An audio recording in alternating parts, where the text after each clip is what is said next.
run, number one against the pass, and they want to use that ranking as a catalyst for 1992. It is a downright balmy day. 47 degrees, winds out of the west at 10. Humidity very slight, and the forecast, no rain in the forecast or snow. Washington won the toss, and they will receive. Those of you who were with us last week recall that the wind was very much a factor. It does not appear to be today. Brian Mitchell and Ricky Urbans are deep to receive the kickoff of Roger Ruzek.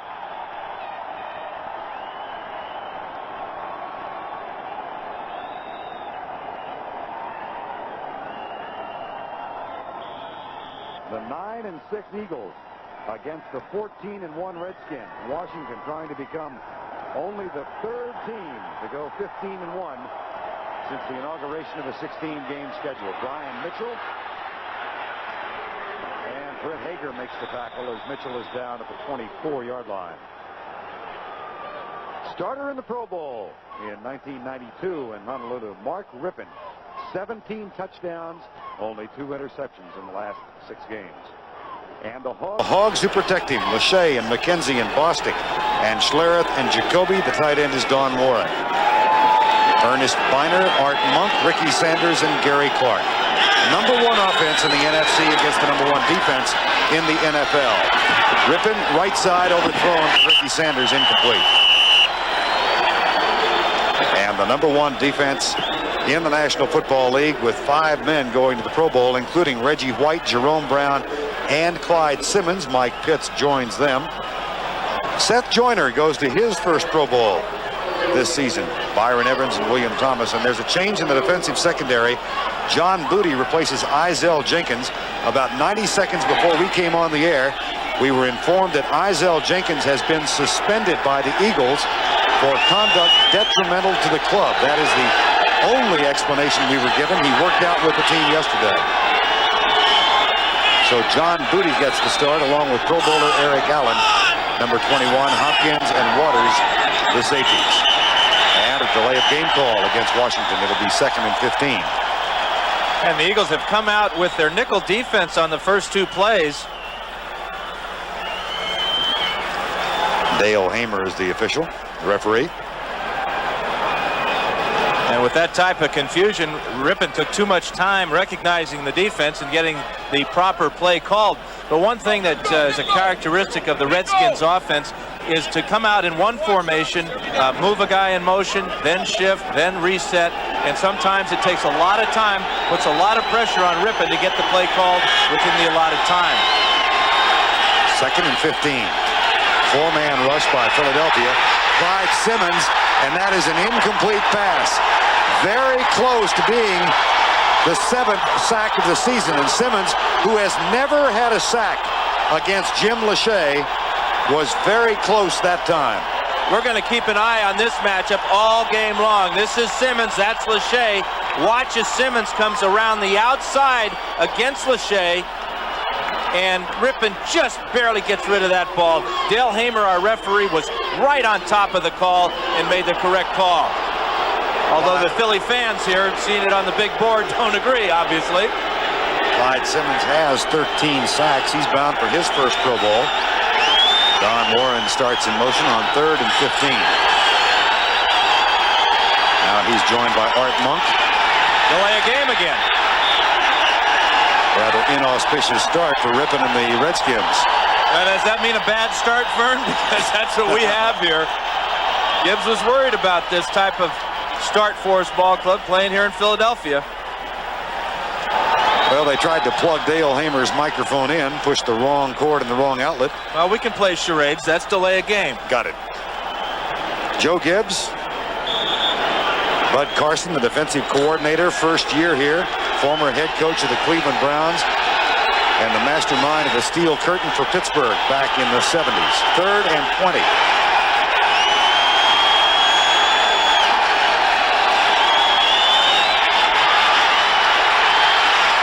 Incomplete for Biner. It'll be 4th down. Rich Miano defending, number 38. This is a perfect start for the Eagles because, number one, it's their best team on the field, their defense. the defense has provided the momentum and the impetus for their year that has been very surprising after losing Randall Cunningham. And to get off to this type of start will give their offense not only good field position, but some confidence. Rod Harris, who had problems hanging on to kicks last week, fumbled a kickoff, and he is back to return now. Kelly Goodburn's punt. Got some room, ankle tackle, flag is down. They're going to get Bruce Plummer for an illegal block in the back. A.J. Johnson made the tackle, but that'll cost... And Plummer was blocking on Sidney Johnson, so that good field position is going to be backed up a bit.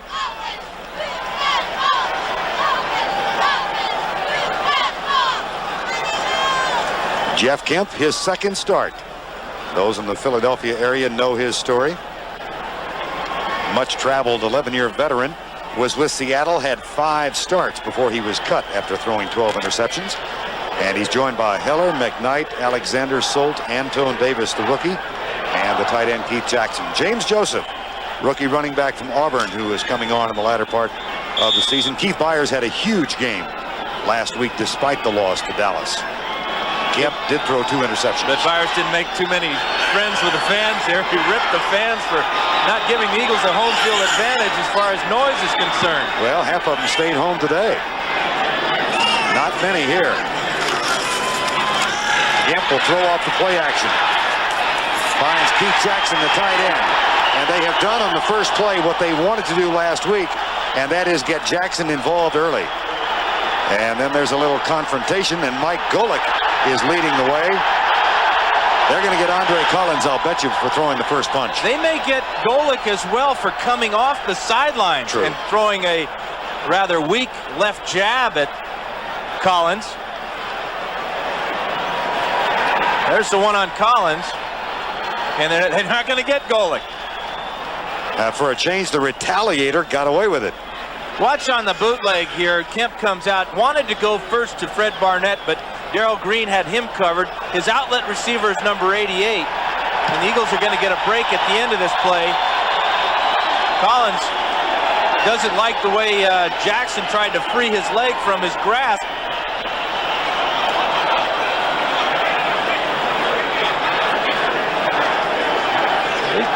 Jackson trying to get his leg free. Collins didn't like it. That's a bad place to pick a fight, though. Eagle bench. Golick at the ready. Didn't learn that at Notre Dame, of course. Might have learned it from his brother Bob. Keith Byers out of the tackle. And then stopped by Danny Copeland. Defensively for the Redskins, Charles Mann, Eric Williams, Tim Johnson, and Fred Stokes. 5 Plan B acquisitions start on this defensive team. Marshall, Matt Millen, Andre Collins. Millen is a Plan B player. Mayhew and Green, joined by Brad Edwards and Danny Copeland. 2nd and 9.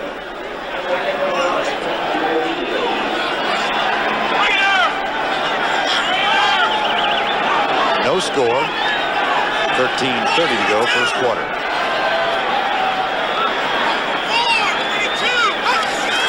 Blitz coming from Marshall, and they get Kemp.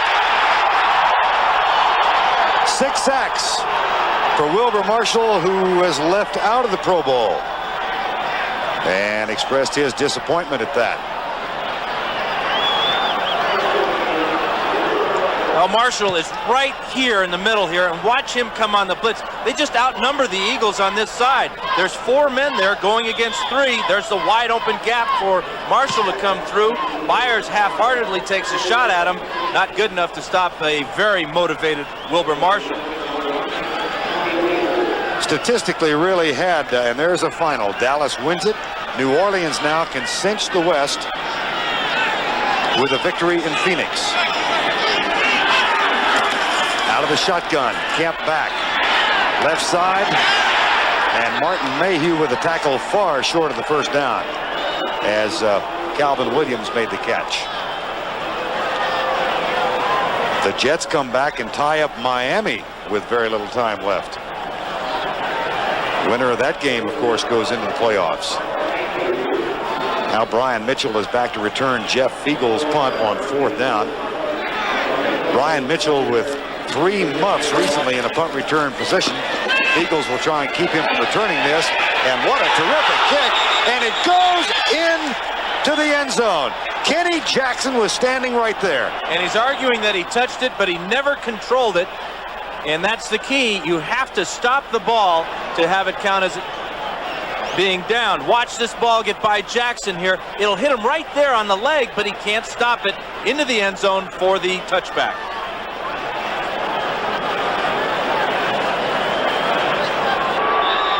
Simply a gorgeous holiday afternoon in late December in Philadelphia, PA. 12:20 to go in the first quarter of play. Randall Cunningham in cities on the bench. Jim McMahon is also there. 1st and 10, Washington. 12:20 to go, first quarter.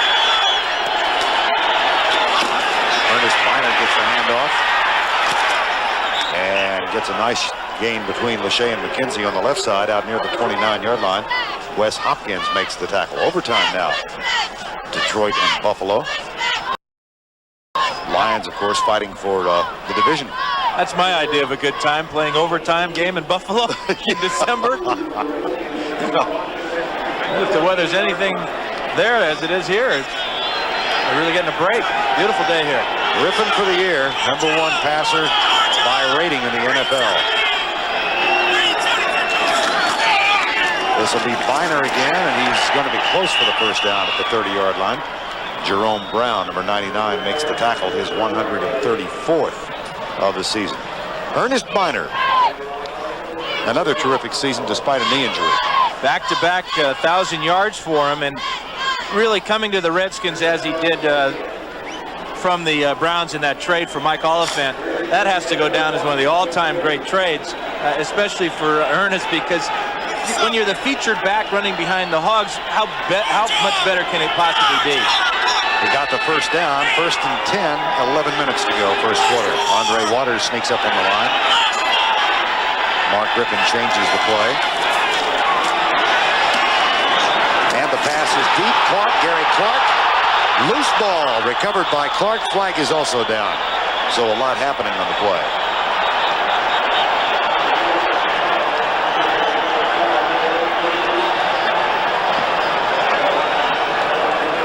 It'll be against the Redskins. Yeah, this is 4 penalties now against the Redskins as they start here in the first quarter. Number 85 of the offense, 5-yard penalty, still first down. Don Warren. Gibbs said that this is the worst type of game for him. He says there are all types of pressures to prepare a team for, but in a game that means absolutely nothing as you're looking forward to the playoffs, he has to worry about injuries, #1, but he also has to worry about having his team go into the playoffs with some momentum. The only way you get momentum is by winning, but then you're playing against the top defense in football, and your offense obviously is distracted to begin this one. And it's 1st and 15. Here comes the rush. Rippon gets rid of it for Art Monk. And Art Monk is now only 3 catches away from 800 for his career. The pass protection is going to be excellent for Rippon. Nobody really gets close. There's just a 4-man rush. Actually, they're going to bring 5 as they bring a linebacker from the left side. But the Eagles' defense with the first and very long played a soft zone. That is also the 132nd consecutive game in which that wonderful receiver has caught a pass. 2nd down. Ernest Biner tries to get through a traffic jam and doesn't find anything at all. Byron Evans, number 56, makes the tackle, the middle linebacker. And you wonder if Gibbs will go to the no huddle at some point. It seems to have been able to give his offense a jump start in the last couple of games. In fact, he opened the Giant game with the no huddle. He likes it as a change-up type of offense, but doesn't want to use it as a steady diet. He likes the way his teams have been successful pounding it out with that big offensive line and then some play-action passes from Rippon. 3rd and 7. Clark and Monk both split wide left. Terry Orr starts in motion. Rippon across the middle, incomplete. As Ernest Biner might have had the first down, can't hang on, and the Redskins will punt. Well, Jim Lachey has not allowed a sack in his career against number 96, Clyde Simmons. And this is one of the reasons why. Lachey is a good athlete, number one, to go with that huge size and strength. But in the first game, he was guilty of holding Simmons a couple of times. Kelly Goodburn on the punt. Nice, high, and in the arms of Ron Harris. That was close to being a face mask. Monty Coleman makes the tackle after a 3-yard return, a 41-yard punt. The Eagles have the ball for the second time. No score, 9:10 to go, first quarter. No score, 9:10 to go, quarter number one. Second Philadelphia possession. Jeff Kemp with his backs in the eye. Keith Byers and James Joseph. First down and 10. Joseph, the rookie out of Auburn, gets the handoff. Scoots through right tackle. Fumble. Loose ball. And the Redskins indicate they've got it. They do.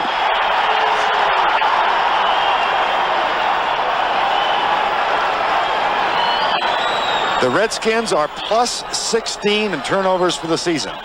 Yet another reason that they are 14-1.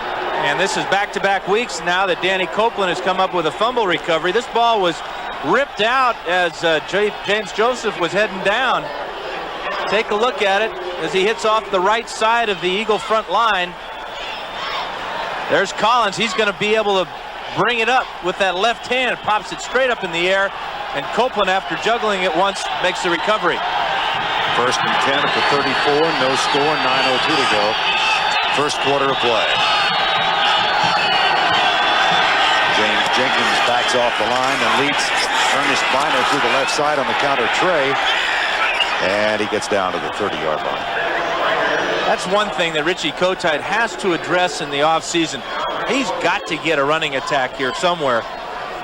Coming into today, they were averaging 3.2 yards per rush, and that is 28th in the league. There's a huge victory for the Detroit Lions. That means Chicago must win in San Francisco tomorrow night to win the division. If they lose, the Detroit Lions are the NFC Central Division champions. Our congratulations to them. Rippon, picked off. There are no flags, and Otis Smith is going to coast the distance. 74 yards.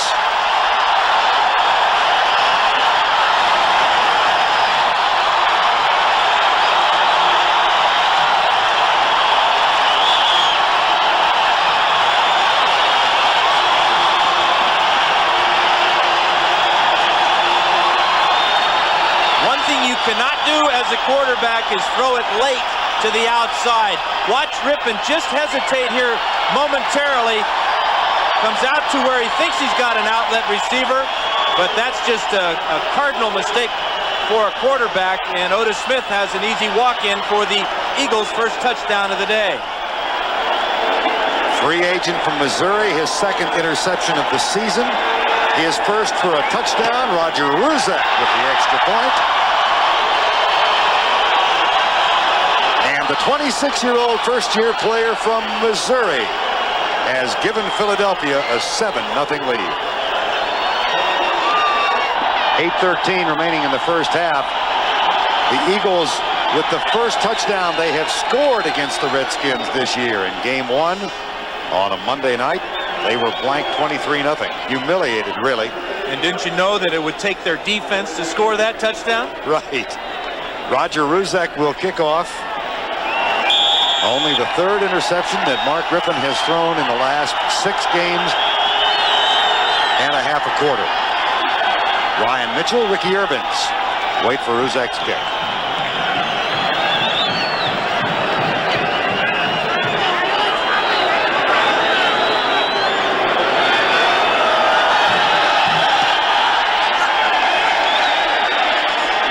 Ricky Urbans, the USC rookie. Hit from behind by Plummer and cut down at the 23-yard line. Let's go back and take a look at the Otis Smith pass interception. Well, Rippon is just trying to find an outlet receiver. He wants to hit Monk over the middle, but he's covered, so then he'll go to the outside to Ricky Sanders. Watch his first look to number 81 right over the middle. Good coverage there. Now the mistake of throwing it late to the outside and a fine catch by Otis Smith. And Otis Smith scoots 74 yards untouched and went in for the first TD of the game. Now, 1st and 10. Rippon 1 of 6 for 9 yards. He hit Art Monk with the only completed pass. Seth Joyner. Bound for Honolulu for the first time. And building a real good case for being Defensive Player of the Year in the NFL. Number 59 at the bottom of the screen just comes in and crushes Ernest Biner. Full blitz here. And what a luxury to have great athletic move to avoid the block of Donnie Warren. You've got a great front four, and then you add a guy like Seth Joyner to your pass rush. My goodness, that ought to be illegal. Ricky Urbans is in the backfield now. Art Monk is in motion. Ricky Urbans gets a handoff, scoots left, out of a tackle, out of another. Eric Allen, helmet high, and he draws the flag. Got the hook out. Got the hook around the head, and you got a little face mask. You see the referee there telling him exactly what he got. Allen doesn't like it. Wes Hopkins is arguing Eric Allen's case. It was Allen who drew a very, very controversial penalty in last week's loss to Dallas that sustained a Dallas drive late in the game. And if I were going to have somebody argue my case, it wouldn't be Wes Hopkins. He's coming off a $7,500 fine for elbowing Ernest Givens in the nose on Monday night. Right.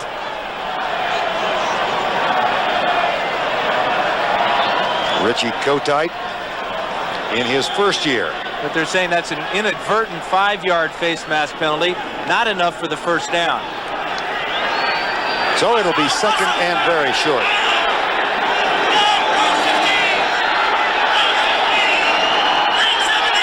Redskins go to their power lineup.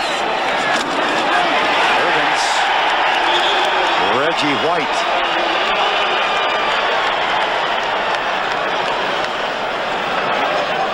Out of the AFC, the final spot has been determined in the playoffs. The New York Jets, who scored with under a minute remaining after Miami had gone on top, come back in overtime with a field goal. Raul Alegre, and they beat Miami. And Alegre does mean happy, doesn't it? Yep. He's made a lot of people in New York happy with that kick, or both of them actually. One to tie and then one to win it. You know, Miami doesn't do well in overtime. So I was involved in a few when I played with San Diego, and it seemed like we knew that if we could get the Dolphins to overtime, that because of their defensive problems and the size of some of their defensive players, that we could wear them down and beat them in overtime.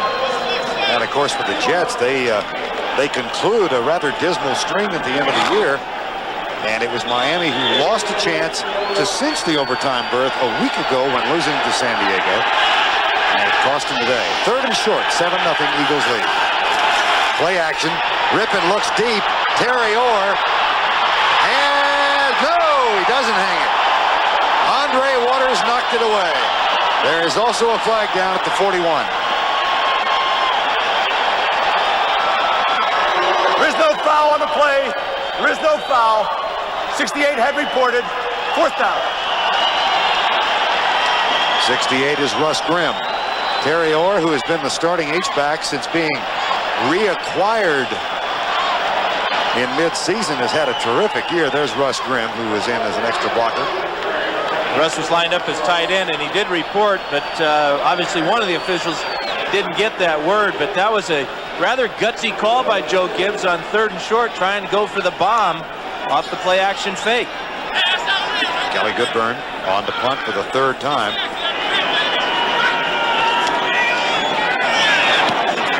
Rod Harris. That's a fine punt by Goodburn. Fair catch. Harris at the 15. Goodburn averaging under 40 yards a punt. That one good for 52. Nothing on the return. And the Eagle offense back on the field. We're at Veterans Stadium in Philadelphia. Final game of the 1991 regular season. 7-0 Eagles on the strength of a 74-yard pass interception by Otis Smith. Vern Lundquist and Dan Fouts. Jeff Kemp in at quarterback. 1st down and 10. Maurice Johnson in motion. And Kemp under heavy pressure lets it go incomplete. Wilbur Marshall, who has a sack already, just about had his second. This is really great because you have so many outstanding defensive players this afternoon. Of course, there are 3 guys for the Eagles going to the Pro Bowl. Simmons, Brown, and White on the defensive line. Then you had Joyner. But on the Redskins side of the ball, you got Charles Mann going to the Pro Bowl as a defensive end. And Wilbur Marshall has a real good case that he should be there as well. A true linebacker in every sense of the word. Drops back in coverage, blitzes a passer, makes tackles along the line of scrimmage. Does it all from that weak side linebacking position. Backs are split on second down. Kemp, pressure again, incomplete. Had to get rid of it before he would have liked, intended for Keith Byers. And it'll be third down. Jeff Kemp, whose father, by the way, Secretary of Housing and Urban Development. Here's Jason Buck getting some words of admonition from Dale Hamer. These 2 teams do not like each other. In fact, they are bitter rivals. And it wouldn't surprise me if we've already had 2 or 3 skirmishes. But they tie one on here pretty soon. Of course, in game 1 this year, Washington won. They also won in the playoffs here last year, the game that led to Buddy Ryan's dismissal. Philadelphia won here in November last year, a game in which they sent 9 Redskin players out of the lineup with injuries. Dropped. Fred Barnett. 4th down. It's funny how things work. It appeared that Kemp also bobbled the snap, but once he got a hold of it, he threw it awfully well to Barnett right in the middle of the zone. As he slides to the inside, there's a huge hole there. Probably too big for Fred as he was looking for running room after the catch. And from the goal line, Jeff Fiegels will punt. Brian Mitchell is back. Redskins should come out of this with excellent field position. And again, not much wind. Here's Mitchell at the 40. Fine punt by Fiegels. And the young man who is averaging almost 14 yards per return gets half that on this one. That's a return of 7 off the 45-yard punt, and John Hudson made the tackle. This is not the easiest place for a quarterback to come in and play and do well. Last week, the Eagles almost shut out Steve Berline in that first half. Only allowed him 2 completions in about 17 attempts. Rippon is 1 for 7, but actually he's got 2 completions. One of them he threw to the Eagles, Otis Smith. And on 14 plays, total offense so far for Washington, 25 yards. Play fake. Rippon, a lot of time. Settles for his 3rd receiver. On the left side, it's Terry Orr with the catch. And William Thomas with the tackle. There's William Thomas. Now at the end of his rookie season out of Texas A&M. Undersized linebacker at 6'2" and 215 pounds. That's a tiny linebacker. That's the size of most strong safeties in the league. But the advantage that he has is the big guy lining up in front of him is Clyde Simmons. He usually takes a couple guys to block him. Redskins across midfield for the first time. They're at the 49. Handoff right side. Ricky Irvins gets a block. Foot race is on. Waters gets him from behind. But a 35-yard gain for the one-time USC running back. He really adds a spark. Watch as Irvins, who's lined up deep in the eye, will come up and then cut to the outside. Terry Orr is number 89 in motion. He gets the kick-out block on Seth Joyner. And if Andre Waters doesn't have the angle and then the long fingers to grab the back of Irvins' collar, Irvins is in the end zone. Big play for the Redskins offense. And that is the longest run against the Philadelphia defense this season. 35 yards. Previous long by Gerald Riggs of the Redskins in game 1. Irvins again slips the tackle of Jerome Brown, but then is caught and dropped as he nears the 16-yard line by Britt Hager, number 54. Redskins are as complete a team as the NFL has seen in quite a while. They run the ball extremely well behind Irvins and Biner, and then when they get down in close, they give it to big Gerald Riggs. Their passing game is fantastic with the posse.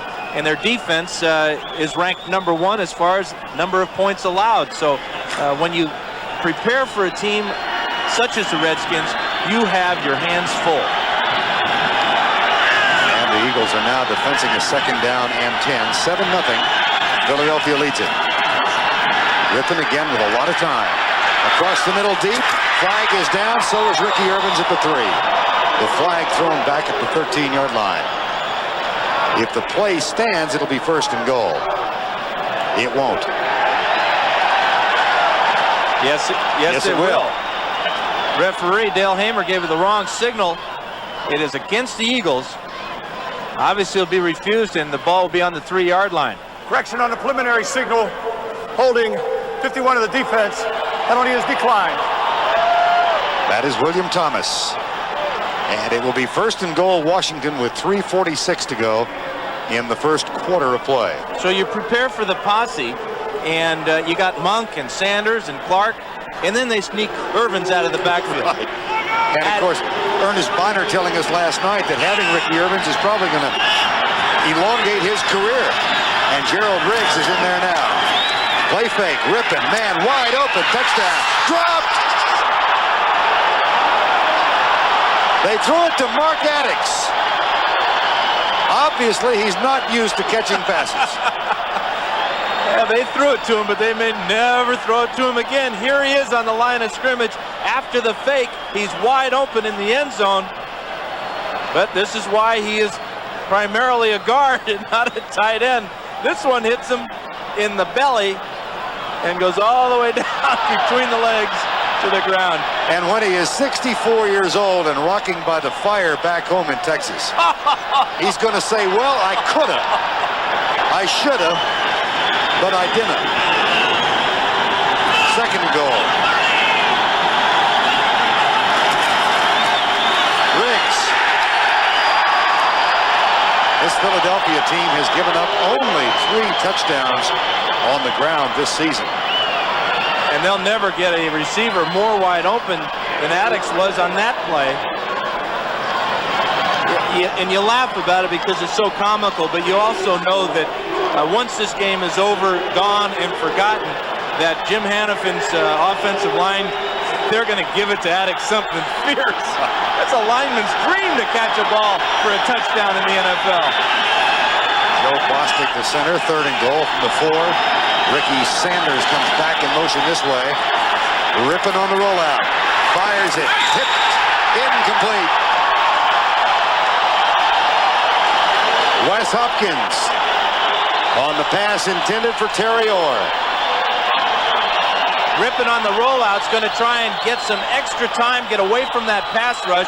Good call by Gibbs. This play scored for Cowboys last week against the Eagles, but watch the layout here as Hopkins reaches out with that right hand and knocks it away at the last second.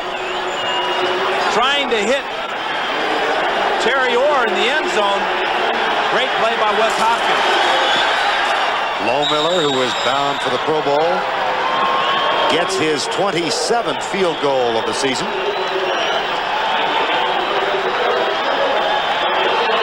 And that cuts the margin to 7-3. Well, the Eagle defense trying to finish #1 across the board against one of the more potent offenses in the league. And they do yield 3, but they don't give up the tying score. And on their minds is this afternoon, playing at this very moment, the game in Phoenix with New Orleans and the Cardinals. New Orleans is 2nd on that board in a lot of categories. And of course, the Saints not worried so much about stats as they are about trying to win their first division championship in history today. The opportunity provided them because Dallas came from behind to nip Atlanta. So a New Orleans victory would give the Saints the NFC Western Division title.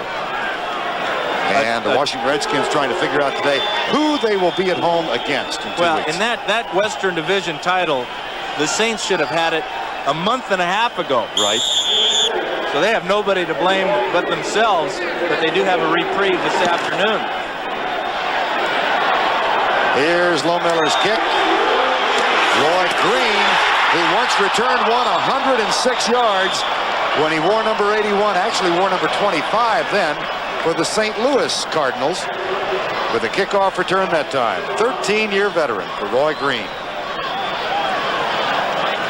Well, among the statistical results today, Emmitt Smith, who told us back in September that his goal for a decent season, a good season, would be 1,500 yards in the ground and 45 catches, and he ran for 160 today and wins the championship over Barry Sanders, and Thurman Thomas did not play. And perhaps the most dangerous team going into the NFL playoffs at this moment are the Dallas Cowboys.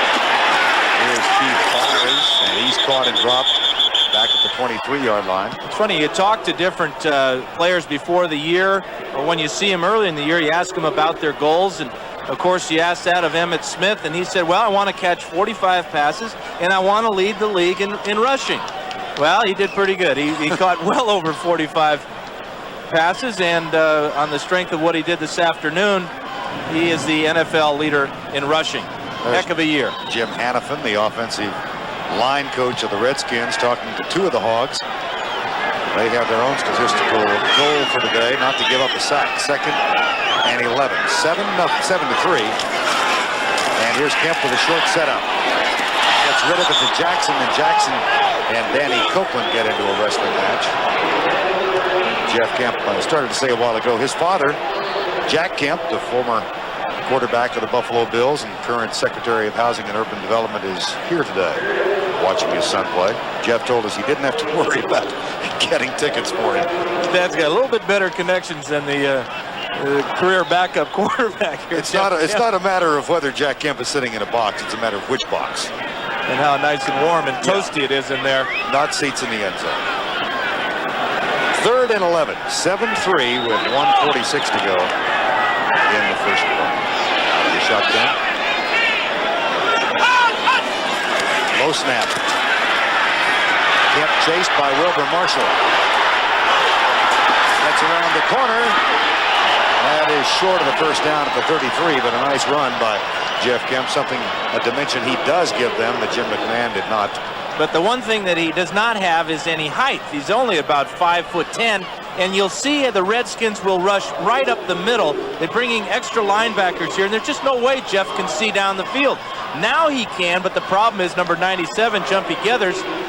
Fine tackle there by Sidney Johnson just before Kemp comes up to the first down.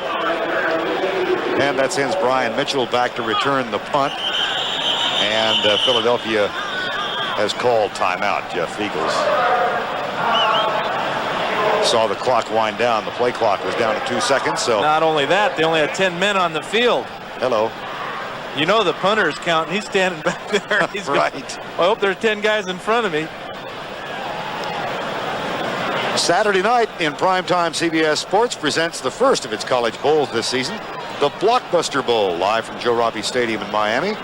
The defending national champion Colorado Buffaloes face the Crimson Tide of Alabama in a battle between Big 8 and SEC powerhouses. That's the Blockbuster Bowl at 9 Eastern on CBS. You gonna miss me down there? Yeah, Colorado and Alabama. Bill McCartney and Gene Stallings. Wings McCartney, as he's known in Colorado. You call him Wings and let me know what kind of a reaction you get. You bet. Jeff Eagles on 4th down. Dan and Jim Nance will be doing the Blockbuster Bowl on Saturday night. Fair catch called by Brian Mitchell at the 26-yard line. 41-yard punt.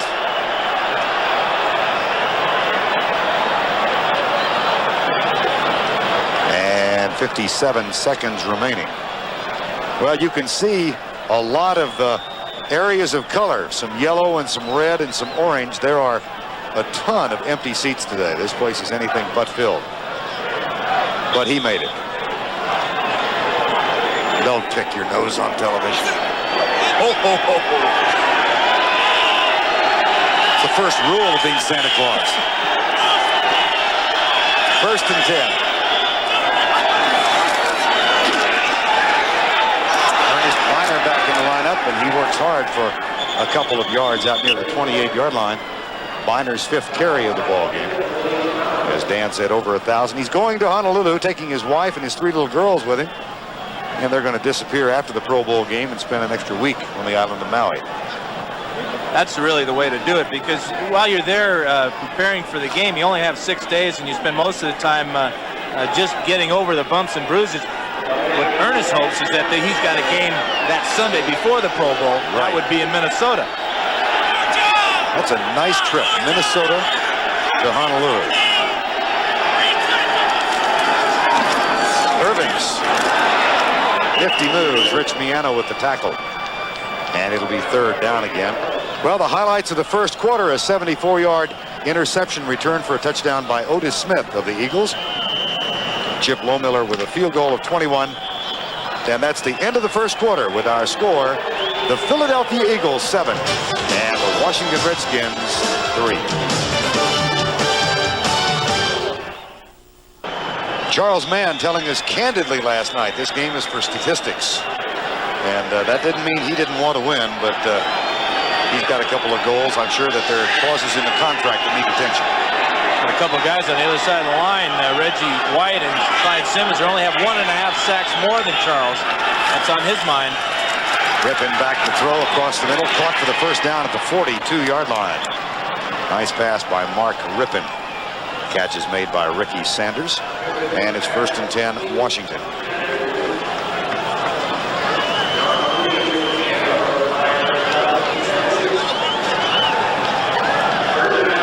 7-3, 14:35 to go, first half of play. Redskins will enjoy the Christmas holidays, have the first weekend off. Home field advantage throughout the playoffs as long as it lasts for them. Here's Rippin with a play fake. He comes left to Gary Clark in front of Eric Allen. And Clark puts a little move on Allen, but then is hit from behind by Andre Waters. Gary Clark also bound for Hawaii. Over 1,000 yards again this season. Matter of fact, needs only 11 yards to set a personal best in number of yards for the year. This is a great battle between two Pro Bowlers. The nice thing that Allen does is he contains Clark, doesn't let him get to the sideline, turns him back inside where help's coming, and there it is, a bunch of green jerseys. 7-3, Redskins trail Philadelphia. Second down and short. Play action, Rippin to go deep. It settles for a short pass that's almost picked off. Intended for Terry Orr. And William Thomas right in front of the Philadelphia bench almost had his first interception of the year. Gets a hand from Seth Joyner. Again, though, Rippin is kind of playing with fire, though, Vern. Looking deep, seeing that that's covered, and then coming off to his outlet receivers. It's already cost him once as Otis Smith picked him off for that 74-yard touchdown. And this one, Thomas had both hands on that ball, just couldn't make the grab. Modest numbers for the top-rated passer in the league. It's 3rd and 2.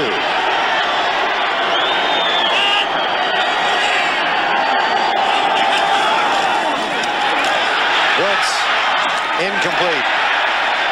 Rippin at 33 1/3%. He is 5 of 15, 4th down.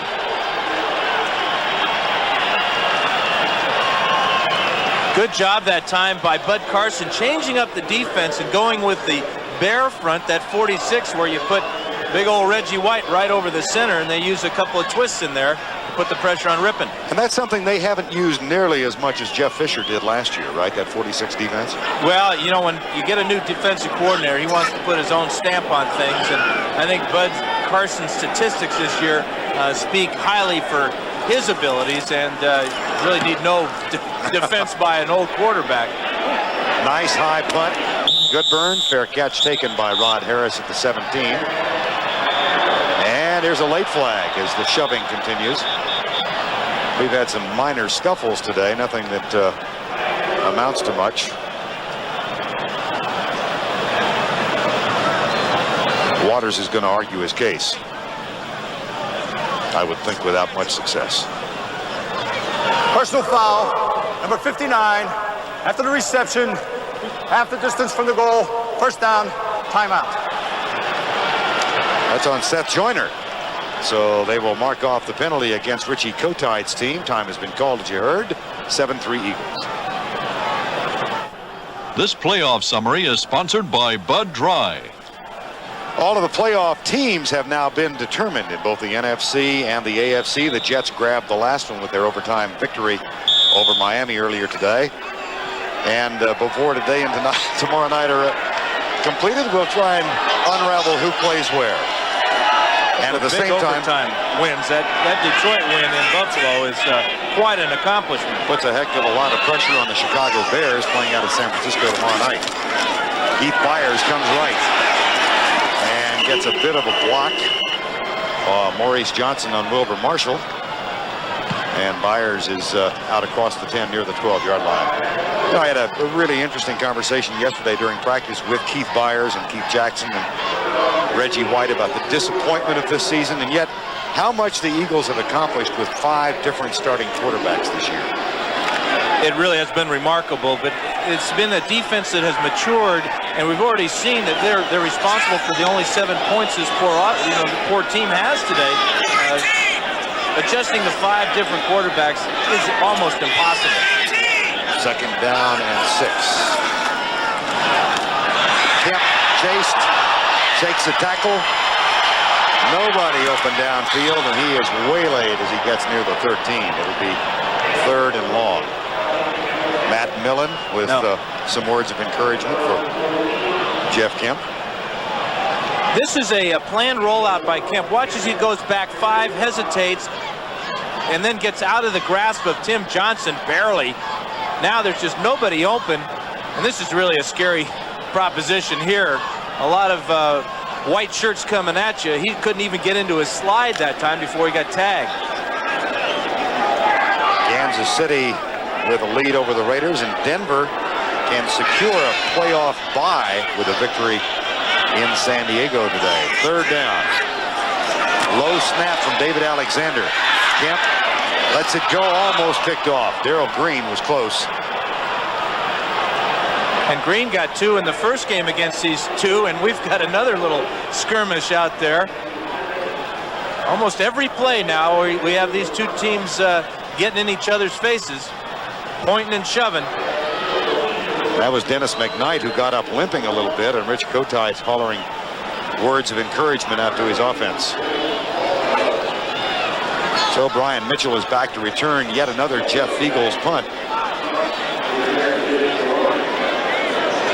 Raven Caldwell is the short man, and John Hudson, who's had problems snapping the ball. No problem with this one. And no problem with the punt either. That's a dandy. At the 34, Mitchell. Special teams cost the Philadelphia Eagles last week in losing to Dallas. Otis Smith turns in a big special teams tackle on that play. And of course, he has reason to celebrate. His 74-yard pass interception for a touchdown is the difference in the game. Seth Joyner in his 6th year going to the Pro Bowl for the first time. Said yesterday afternoon if this team could look back in one game and have it over, it would be against Tampa Bay. They had a 13-0 lead with 5 minutes to go and lost by 1 to the Buccaneers, 14-13. Ricky Urbans breaks over right tackle, and he's across the 45 near the 48-yard line. And Seth Joyner is going to his first Pro Bowl this season, and quite an accomplishment for him. And the great thing about it is he held out for a big contract along with Clyde Simmons. The media here in Philadelphia obviously is going to take a management side in that. They said, well, hey, you guys haven't even been to the Pro Bowl. You're asking too much money. Now, they've been to the Pro Bowl. They got the contract. They really put it the sun doesn't shine for the media. I wondered how you were going to phrase that. There's Ricky Urbans for a first down at the 50. Well, there's a camaraderie among these teammates, and Jerome Brown is also going to the Pro Bowl. When the announcement was made by Dale Hopp, the line coach, of who was going, and I guess Bud Carson also was a part of it, look what happened. Jerome Brown was so happy that Joyner was going that he stood up and said, wow. Now this is Jerome's fist. Here's his forearm here. That's what he did to that wall. Punched a big old hole in it. Just missed the stud. I don't think the stud would have stood a chance. Building would have come down. Hand off. Tackle. Clyde Simmons, who's going to his first. Here is the quiet man of this defensive unit, and all he's done this year, 13 sacks. And to be recognized as a Pro Bowl player, and also to have a couple of buddies to go to Hawaii with Jerome and Reggie. But also one thing they're going to do is they're going to take Mike Golick and Mike Pitts along, all expenses paid, because they realize if it wasn't for those two, that the three of them wouldn't have made it all the way to Hawaii. Irvin's got a lot of room. Good block on Eric Allen. Nice move by Ricky Irvins. First down at the 23-yard line. 28-yard gain. Really well-designed play by Joe Gibbs. You love when a play works this well. Watch as Irvins comes out of the backfield, and now Clark comes over, and he's going to be his interference.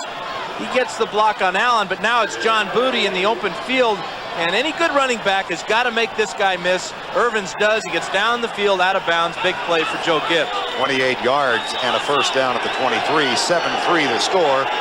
9-10 to go, first half of play. Irvins cuts it back and scoots up the middle of the 16-yard line. Well, the Saints have a chance to win the West. How are they doing? Here's Greg Gumbel.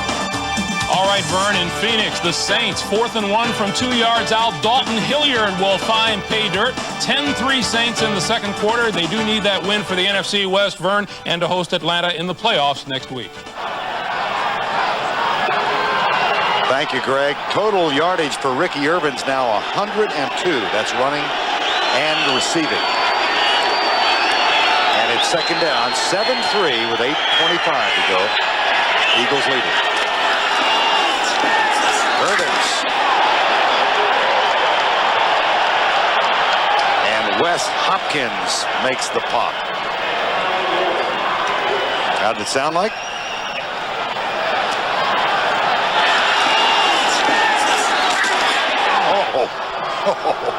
Ouch. And we do not have a microphone in either of those guys' helmets. That's right. That's from the microphones on the sidelines. Can you imagine what it sounded like to Hopkins and Irvins? Here's the stretch of the chain.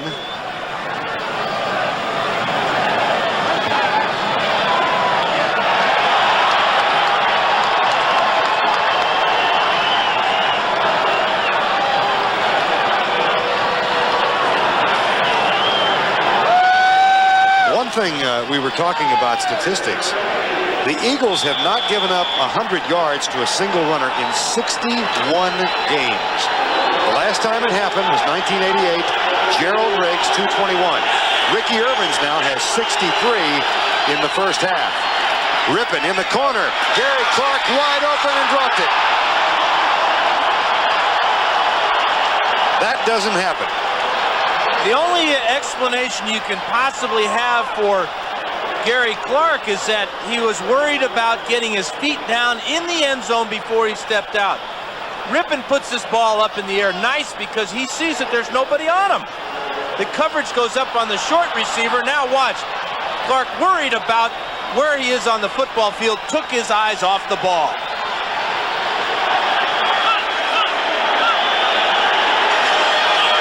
It's second and 10. 7-3 Eagles.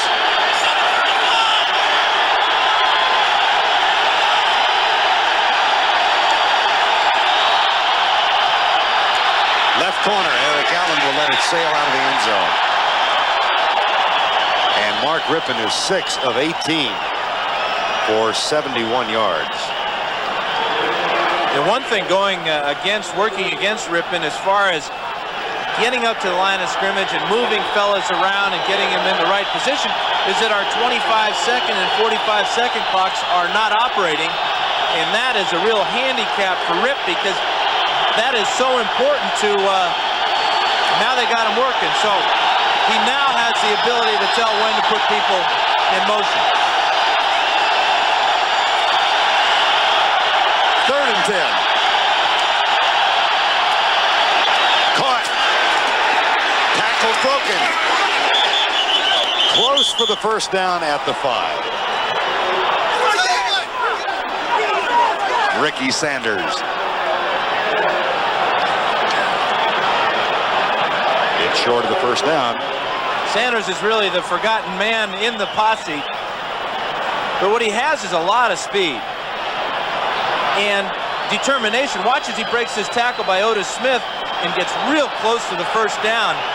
This will bring up an interesting decision for Joe Gibbs. 4th and inches. The Eagles this year have been fantastic on 4th down conversions, allowing them only 2 out of 12. And Philadelphia calls timeout on 4th and 1.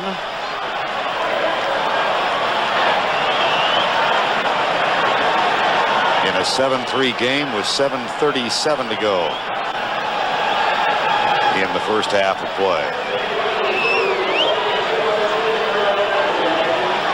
This is really an easy decision for Gibbs because it gives him a chance. It really doesn't matter if he makes it or not. It doesn't really matter if you win this game or not.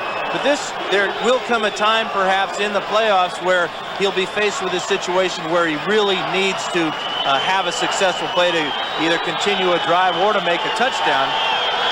Now, if this were a perfect world, you understand, and it's Christmas, you ought to throw the ball to Mark Addix. It's not a perfect world. Yeah, and there's no way they'll throw it to Mark Addix. He's not even on the field. As Dan said, Eagle defense has been tough. Irvins. Maybe.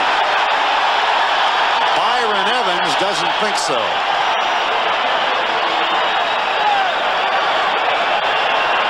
It appeared that Irvins had it and then was driven back by Byron Evans. Good push by that offensive line. This is a favorite play of a lot of running backs where you just have each of your offensive linemen get a hat on somebody, push them back, create some type of hole.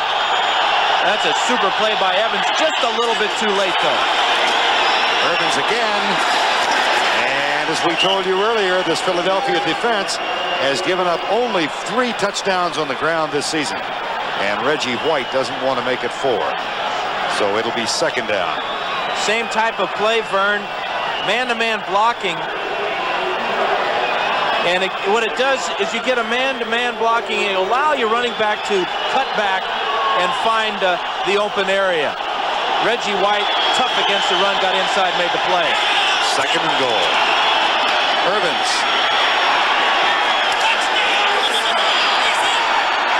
There's the signal. You can hear Rippon down there on the field saying, touchdown, he's in, he's in. 4th rushing touchdown given up by Philadelphia's defense this season. Working on the right side behind Big Joe Jacoby and Mark Schlereth. 3 plays in a row now they hit this right side. And this time, Irvins takes the low road and squeezes into the end zone. That'll bring on Lohmiller, who has kicked 55, as in 5-5, make it 5-6 extra points this season. And the Redskins get the touchdown to reclaim the lead, or get the lead for the first time. They lead by 3. Ricky Irvins gets his 3rd rushing touchdown of the season, the 4th given up by the Eagles. And that puts Washington on top. A 62-yard drive in 12 plays. Irvin's not a bad number 3 round pick. Wow. The leading rookie rusher in the NFC.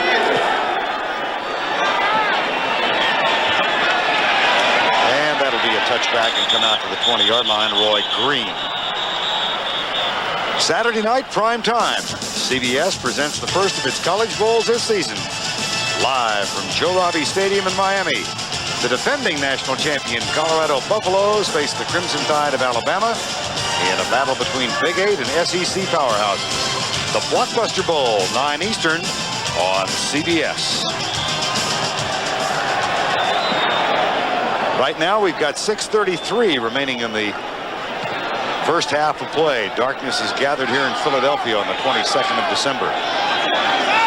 And the Redskins trying to become only the 3rd team ever to finish the regular season at 15-1. Jeff Kemp back under heavy pressure, lets it go. Boy, was he hit. His offensive line isn't doing him any favors. He's missed his last 6 passes. And we're talking to Richie Kotite yesterday. He said he wouldn't mind seeing what David Archer can do. He was hit so hard that time, knocked some of the stuffing out of his helmet. You hope it's stuffing and not gray matter. It's certainly stuff. Tampa Bay wins the Super Bowl. And in games in progress, Cincinnati, of course, has won today. New Orleans on top, as you saw.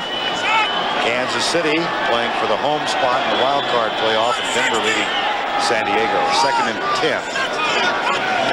Blitz. Oh, gosh. Wilbur Marshall right in Jeff Kemp's face. What a pop. Well, we're looking at what Charles Mann calls the national defense. Right up the middle. Number 58, again, clean shot at the quarterback. Byers too late to come over for the protection. Watch number 41, Byers. He sees Marshall coming, but it's too late as Kemp dropped only 5 yards and paid for it. Jeff Kemp 2 of 9 for 17 yards, and Philadelphia yet to convert a 3rd down in the first half. They trail 10-7. Motion on the right side. No flag thrown, and Kemp lets it go off the knee of Fred Barnett. And it bounces back some 15 yards. It'll be 4th down. This is 2 drop passes now for Fred Barnett on Kemp's 2 very best throws of the day. That's not a good combination. Barnett will get inside Green by using his hands, and then the ball bounces right off his leg. He should have had that one. If he had hung on, it would have been a 1st down. First conversion for the Eagles. Jeff Eagles to punt again. And again, it's a good one. Brian Mitchell at the 34. It was a punt return that did the Eagles in last week. Kelvin Martin for 85 yards. And this time it's an 8-yard return for Brian Mitchell on a 46-yard punt. Charles Mann, the leader of national defense, his team up by 3. No matter the significance of the game, there ought to always be time to put a tail on the pony. My old teammate, Dennis Conan McKnight. Boy, when they coined the phrase piece of work, they had him in mind. 10-7 Redskins. 1st down and 10. Gary Orr leads the play, and Ernest Biner is out across the 45. Well, in 1975, Jim Hannafin was the line coach of the St. Louis Cardinals, and that group headed by Dobler and Deerdorf and Young and Finney and Tom Banks allowed only 8 sacks. This year, his offensive line has given up only 6. That's the fewest in the league. The record held by the Miami team in 1988, 7. That's one of the things that they are going after. Jim Hannafin mentioned it to his offensive line last night in the meeting. Mark Schlereth telling us it's the first time it's been brought up officially all year long.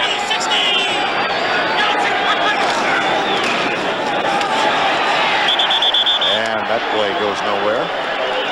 And in the first game between these 2 teams, Rippon was sacked twice. And one of them, Rippon just tripped and fell down by himself. It was counted as a sack because he was tackled behind the line of scrimmage. Actually, he fumbled. And you see, this is what Hannafin has to prepare his Hogs for. 52 sacks, leads the NFL. However, excuse me, Dan, last week against Dallas, they gave up only 1, or they got only 1. And no sacks so far today. Bostic and McKenzie and Lachey, Schlereth and Jacoby. Hawks 2. 3rd and 8. Left side, Ernest Biner. Works for the 1st down and has it at the 46-yard line. Byron Evans with the tackle. One thing the Redskins have been able to incorporate in their offense is the halfback option route. We already saw a big catch by Irvins early in the 1st quarter, and now Biner, when you're a running back and you catch the ball, you then become a running back again. You go from being a receiver to a running back. You use your natural abilities, and that's why these guys are so important, because you can throw them the ball short and they can still get that 1st down yardage. Redskins have rushed now for 82 yards in the first half. Play fake. Rippon will throw this time. Deep right side for Terrio. Andre Waters should have had it. And knows it.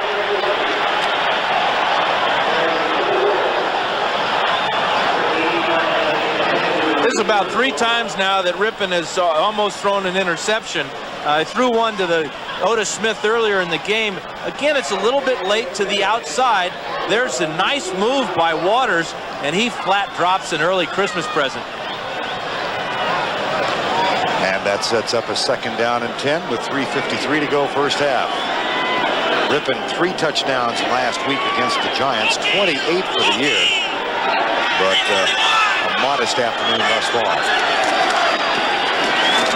Nope. Well, we talked about one of the themes of the game, what it would mean to Reggie White and this Eagle defense to finish #1 around across the board. And it's very serious for them. They wanted to use it as a springboard for next season. Absolutely. What they've done is they've matured as a ball club. A lot of these fellas are now in their late 20s. Reggie just turned 30 years old. They're really at their peak, and it's so important going into next year for them to be able to puff out their chest and say, hey, we're #1, and we almost got in the playoffs with virtually no offense last year. 3rd and 9, 10-7, Redskins leading. Caught at the 30, Redskin first down. Gary Clark makes the catch, a gain of 14. This is Reggie White working against Ed Simmons, number 76. He's going to go all the way to the outside, and Simmons going to get that right hand real close to holding. That has been called oftentimes in the NFL. That time, Simmons gets away with one. Reggie said almost wistfully yesterday, if we can get everybody into camp on time, and we get Randall Cunningham back healthy, watch out.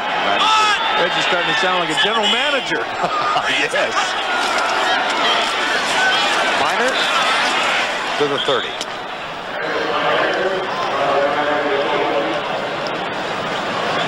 And it'll be 2nd down and 10.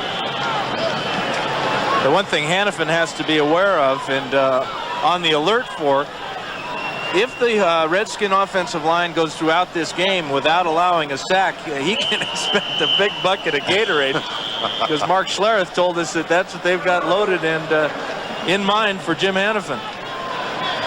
So it gives you something to look forward to. In the meantime, the 2-minute warning, 10-7 Phoenix.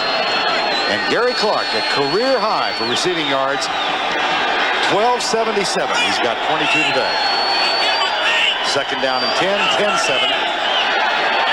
Redskins leading. Minor will be caught and dropped. The tackle made by Seth Joyner. Boy, the Eagles would love nothing more than to get a sack to keep the Redskins from having that record. Last couple of plays, they've been running plays, but the Eagle defense has been in the backfield of the Redskins. And getting back to Gary Clark's all-time career record in receiving, for a team that features the long ball, he is really the bombardier. A lot of big plays from Gary Clark this year. 3rd and 9 with 1:22 to go. First half.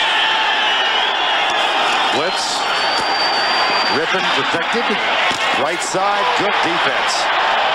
John Booty, number 42. Plan B acquisition from the New York Jets. John kind of looking around for a flag too, isn't he? He's a very likable young man from Carthage, Texas, who matriculated at Texas Christian University. Wants to get into this business. And spent last year as an intern at one of my old places of employment, WFA-ATV in Dallas. One of your many places of employment, huh? Yes. I lasted longer than I thought I would there. Here's Lohmiller, 47 yards out. Leading scorer in the NFL. Adds to his lead. That's good.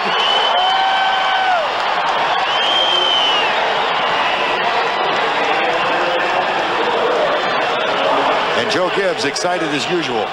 Well, Lohmiller kicked 3 field goals in game 1 between these two teams. Now has 5. Joe is always worried, and he was no different last night. And you do have an appreciation for the dilemma he finds himself in this game.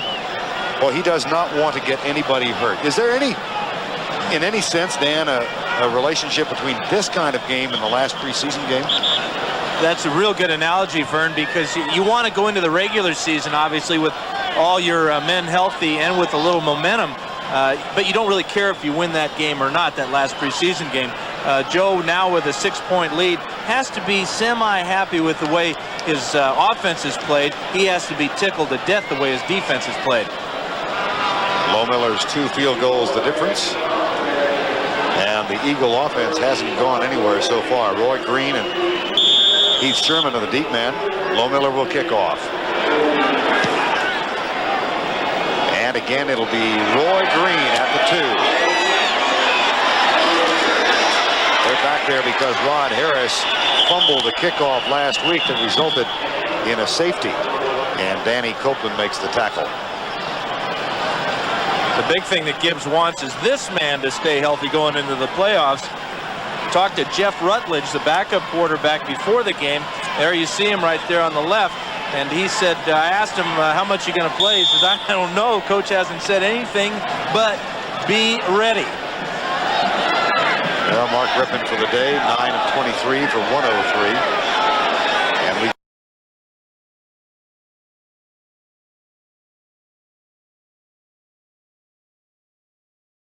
we got 63 seconds before halftime. Kemp only 2 of 10. Bring it back. Let's try it again.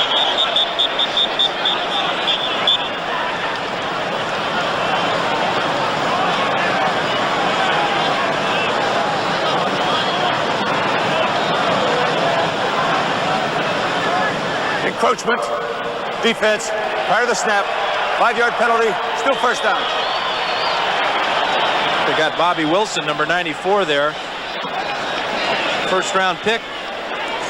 A little bit quick getting off there, but the Redskins have added a lot of depth to that defensive line with Wilson. Got 4.5 sacks. That's very good for a rookie. And a team that is really an amalgamation of players from different areas. They've got a couple of draft picks, a couple of trades, 1 free agent, but what a free agent, Wilbur Marshall, and 5 Plan B acquisitions. They've really gone to the well under Charlie Casserly and utilized the Plan B market to the Redskins' advantage. Here's Kemp back. And that is dropped by Maurice Johnson. He had a touchdown catch last week. Wilbur Marshall, who's been a factor in this first half, doing the defensive work. Kemp now has missed 9 in a row, but you can count almost about 4 drops now. So his players, there you have it right there, 4 drop passes. How'd you do that? Abracadabra. Mention it and it pops up. A lot of great support from our producer and director, Mark Wolf and Larry Cavallina. Second down. Final 59 seconds. First half. Kemp goes left side. Knocked away by Darrell Green. That time Barnett was going to hang on to it, but Darrell Green with an outstanding move with the left hand comes up and rips the ball away. Number 86 is Barnett. Man-to-man by Darrell Green. This is why many consider him the best in the league. There's the catch. There's the strip. Big play, Darrell Green.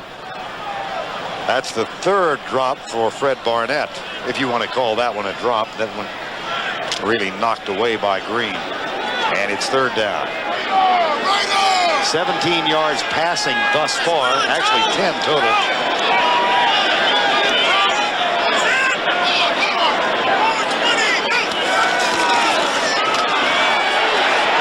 Kemp. Never make it. 4th down. Sacked for the 2nd time.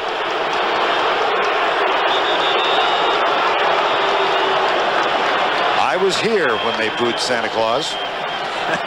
So I'm not surprised to hear the noise. Well, from the outside here, Wilbur Marshall's going to come all the way around and just hit Kemp's arm. as he's about to throw this pass. Watch as he gets his right hand on the forearm of Kemp, and Kemp is lucky to just hold on to that one. Redskins call timeout to stop the clock with 46 seconds remaining in the first half. They have 2 left. So on 4th down, Jeff Eagles will punt it away.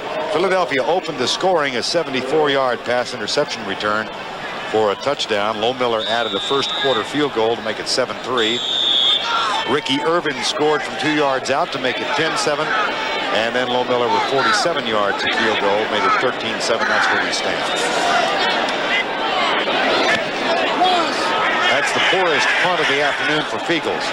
But there is no return. It goes out of bounds at the 47-yard line. I think Feagles is just tired, Vern. That's his 6th punt here in the first half. The good part about that, as you mentioned, was no return. You see one changeup that the Redskins have made on their punt return team to protect Mitchell a little bit more is to put a linebacker, Raven Caldwell, back there to allow him extra time to make the grab. Well, one of the reasons for that is that Wayne Sevier was telling us last night, Sevier being the special teams coach, that Irvins has had problems with muffs in part because of the pressure supplied by downfield tacklers. So Caldwell back to help out. Ricky Irvins is in the lineup. He's got 67 yards on the ground in the first half. 1st and 10. And he gets the handoff here. Whoa! Seth Joyner.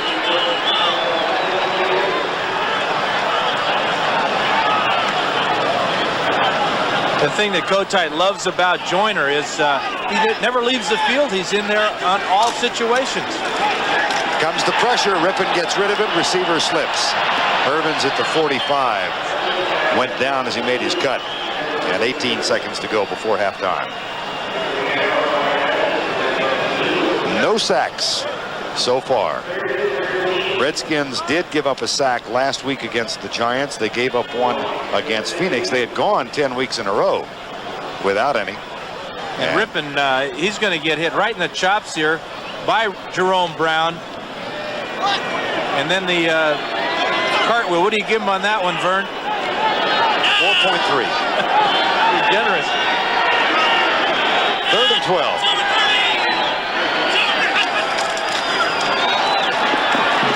Deep left side, flag is down. The catch is made by Gary Clark.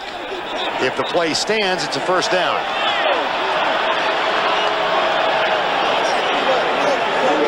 What's the flag? Against the Redskins.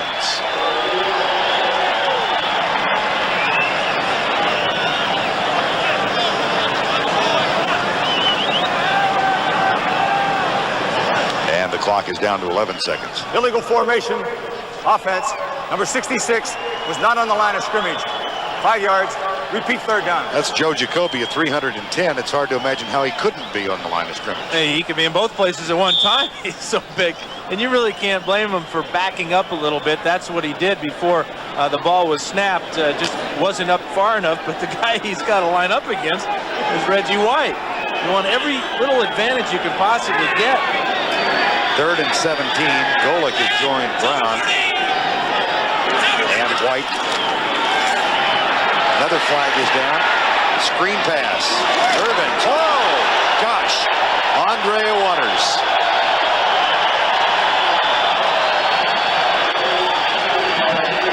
Got a couple of flags on this one, but that was a great play by Waters. Nice job of Rippon fading and getting that ball off. Might be Christmas Eve before we get this first half finished. Oh, you're not kidding. Offside, defense, number 91, lined up in the neutral zone. 5-yard penalty, still 3rd down. Jerome Brown, who was hurting in the ribs yesterday afternoon, got up a little slow after the play, so he's out. And it'll be 3rd down from the 50. Well, there's the most valuable trainer in the National Football League, Otho Davis. He's had a heck of a year. Boy, has he. Which is unfortunate. 4 seconds to go, 3rd and 12. Rippon to Clark.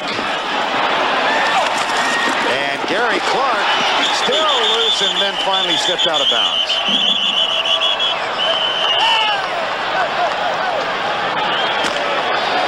They will unravel the bodies, and that is the end of the first half. With our score, the Washington Redskins leading by 6. The difference in the game, 2 Chip Miller field goals. It's 13-7. First and 10, Philadelphia. First play of quarter number 3. Fred Barnett in motion, followed by Darrell Green. James Joseph plunges over the block of Ron Hiller and out to the 28-yard line. James, you said yesterday, the car is gassed up. It's in the parking lot, pointed south. And he may have just gone in at halftime and turned the ignition on. He's heading back home to Phoenix City, Alabama today to enjoy Christmas holidays with his mother and the rest of the family. Has a brother in the 9th grade who's playing football. 7th round draft choice out of Auburn. Second and 2. Philadelphia has only 2 first downs. Myers, make it 3. Keith Jackson trying to urge the crowd, and they responded to him. I was talking with those two, Byers and Jackson, about the crowd, and you know, the Philadelphia fans have a reputation for being very vocal, but they both said they thought it was ominously quiet in here last week. Well, you know, that offense really, at least so far today, hasn't given these poor fans anything to cheer about. Which is yeah, and you got to be awful careful as an Eagle player to turn on these fans. Yes.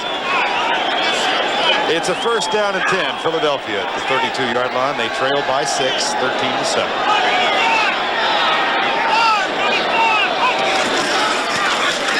Kemp. Out to the 36. Kemp missing another handoff on that play and then having a tip go through the tulips there. Well, I thought it looked awful, but I wasn't sure. Last week, 3 sacks on missed handoffs.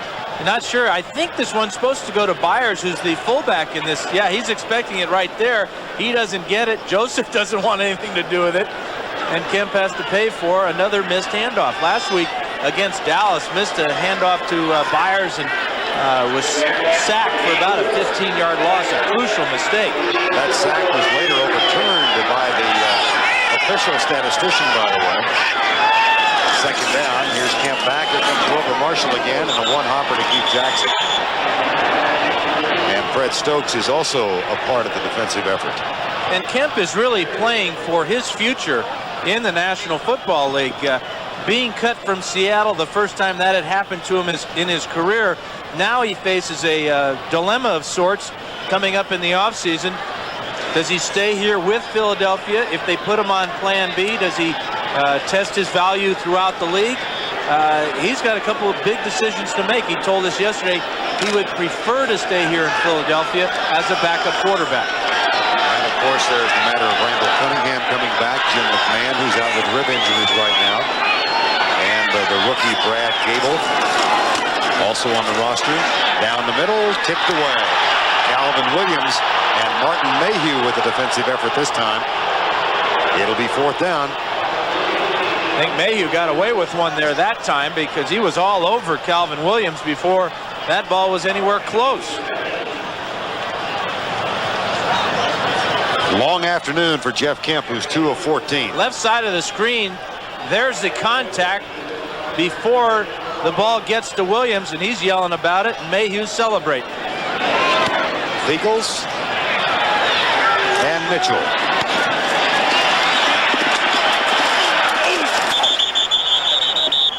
The return out to the 26, perhaps the 27-yard line. A 47-yard punt, 10 on the return. 12:20 to go, 3rd quarter. Redskin offense when we return. First and 10 Redskins. They have a 6-point lead, 13-7. They have rushed for 81 yards so far. Ernest Miner trying to add to the total. And he is out across the 30 to the 32. The tackle made by Andre Waters. The This Eagle team gives up an average of only 70 yards per game, but Washington, one of the best running teams in the league, they totaled 173 on the ground in game 1 between these two. Yards allowed today, rushing yards, New Orleans 53, and that is current, and Philadelphia has given up 87. Keep you abreast of that statistical battle. And there's Wes Hopkins with a shoulder-high hit. Going into the day, 92 yards separating the two teams for the rushing defense title. That is, of the 3 areas, total defense, passing defense, rushing defense, the one that might change today is this one. And this is a real macho one, too. The old get down and dirty up front in the pits, running the ball. You know, that's NFC football. And just to appraise you of it, if New Orleans allows 91 fewer yards than does Philadelphia, they would win that title. Irvins, Reggie White. That will take away from the total.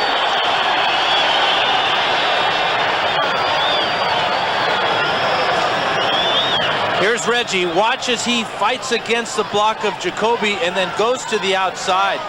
When you combine strength and speed and then knowledge, actually he's working against Ed Simmons here, number 76. I wonder about Jacoby, if he's hurt on the sidelines or if this is one of Gibbs's opportunities to rest one of his veterans.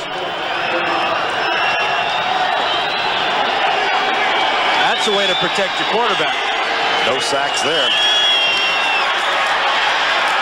Rippon deep right side. Art Monk incomplete. Art Monk has 1 catch in the ball game, needs 3 more to go to 800 for the year and become the 2nd player in league history to ever get to that total, the other being Steve Largent. Passing yards, Redskins 130, Eagles. To get the word on Joe Jacoby, he sprained his small finger. I've heard of guys taking a dive or one out of the ball game. Probably put it on ice and elevate it tonight, huh? They say he'll be back. I don't know. You know, those fingers are, especially those small ones. Yeah, 3rd and 13. Blitz. Rippon fires it deep for Clark. Incomplete. 4th down. And a flag is down. John Booty might be called for interference.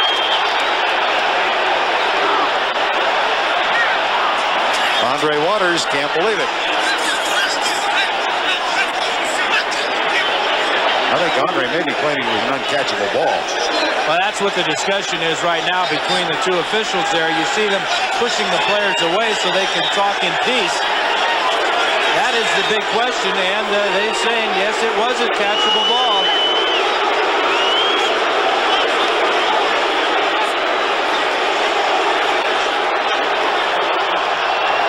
Pass interference on the defense, number 42. Hey, the ball was not. Well, I'm certainly glad that Dale Hamer turned the mic off at that appropriate moment. I think if we watch this closely and look at Booty's left hand, we'll see where the pass interference happens. There he pushes Clark, and that ball, I believe Gary Clark would have made that catch. That's a good call by the officials.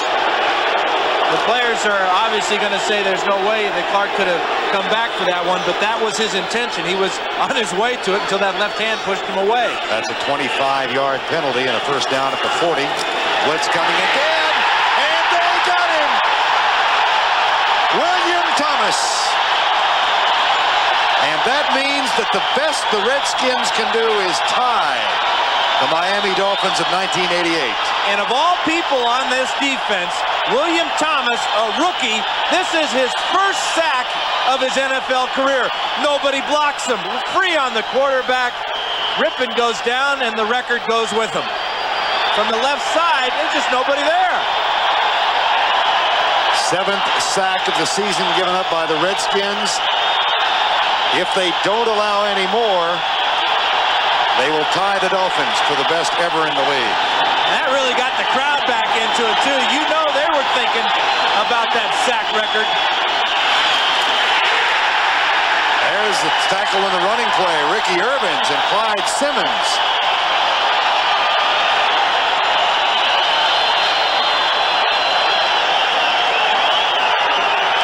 And it'll be third down again.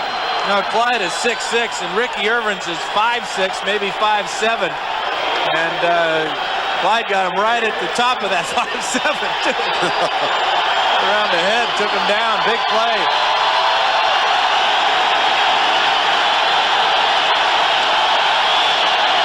Third and 20.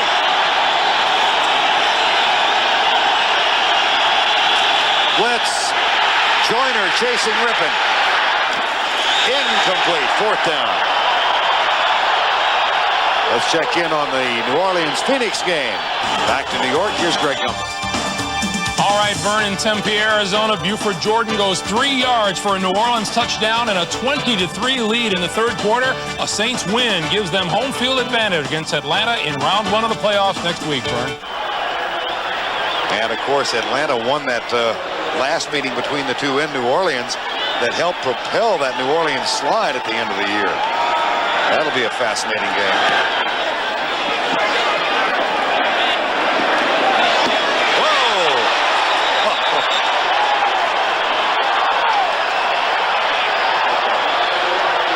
Stephen Hobbs with the tackle.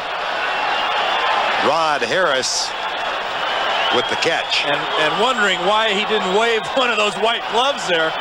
Boom.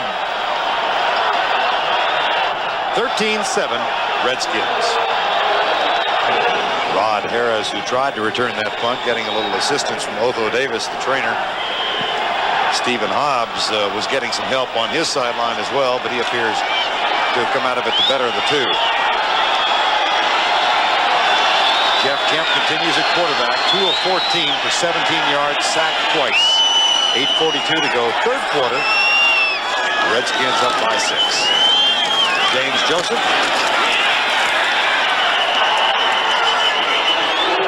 Tackle is made by Andre Collins. You mentioned Kemp's statistics, Vern. 2 of 14. Well, he was at one time 2 for 2. Right. It seemed like it was yesterday, but 12 in a row now without a completion. And to give you an indication of how things have gone for Philadelphia, he's also their leading runner with 15 yards. Second down, 11. Almost like this Redskin defense has something to prove in its showcase against the Eagle defense. Kemp back, pressure coming. Pass is caught by Byers. And Danny Copeland holds him up so that Brad Edwards and Andre Collins come over and complete the tackle. This is outstanding effort by Kemp. Number 1 to get rid of this ball. Watch the pressure.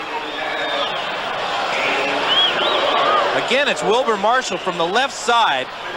Kemp bails out, but Copeland makes a fantastic tackle on Byers, 240 pounds, and Copeland just hanging on for dear life.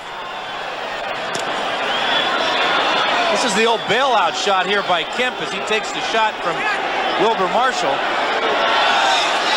And it's third and 10. Shotgun. Blitz threatened again by the Redskins. They are not coming. They do stunt. Kemp across the middle. Caught by Jackson, who bobbles the ball. Recovered by the Redskins.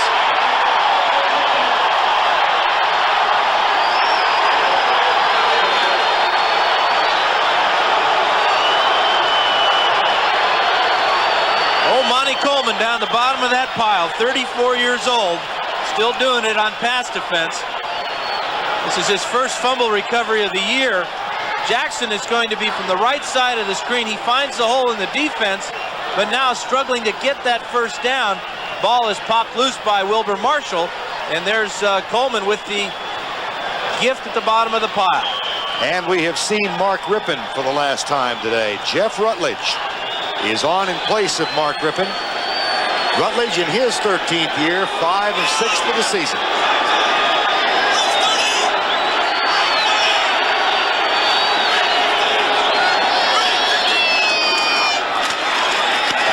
Goes to Ricky Irvins at the 20-yard line. He doesn't get anything, except into a conversation with Andre Waters. Mike Golick made the initial hit, number 90. Earlier, Dallas came from behind. Emmitt Smith won the rushing total. In overtime, Eddie Murray's field goal gives Detroit the victory. Raul Allegre, 2 field goals. The Jets win. Tampa wins the Super Bowl. Pittsburgh over Cleveland, 17-10. And here's Rutledge into the end zone, tipped away by Wes Hopkins. Intended for Gary Clark. That's 2 touchdown-saving pass deflections by Hopkins. It appeared Clark was open there for a minute. We got a flag down.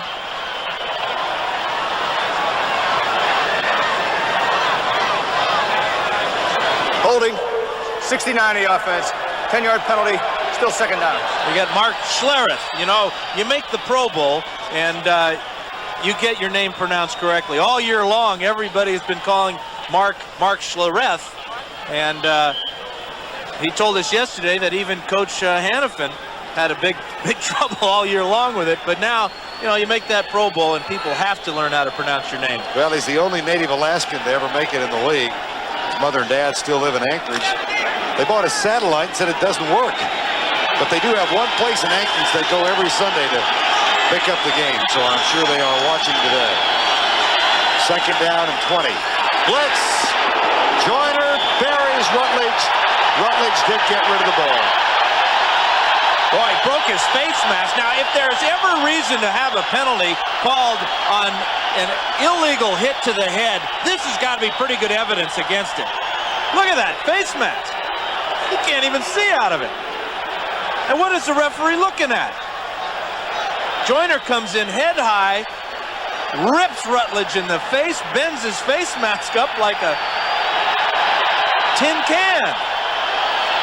And Rippon is going to have to come back in, so the call of his retirement for the day was premature. Joyner from the right side, watch as he hits him right in the jaw, then takes him to the ground.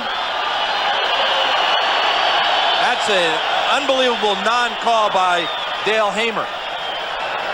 Time has been called while Jeff Rutledge catches his breath. 13-7, Washington. 6:19 to go, third quarter. Jeff Rutledge after the timeout back in the game, but wearing Mark Rippon's helmet.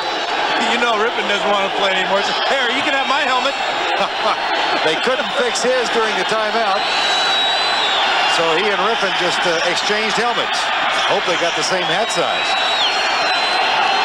Third and 20. Rutledge, deep right side for Clark. Incomplete. John Booty almost had the interception.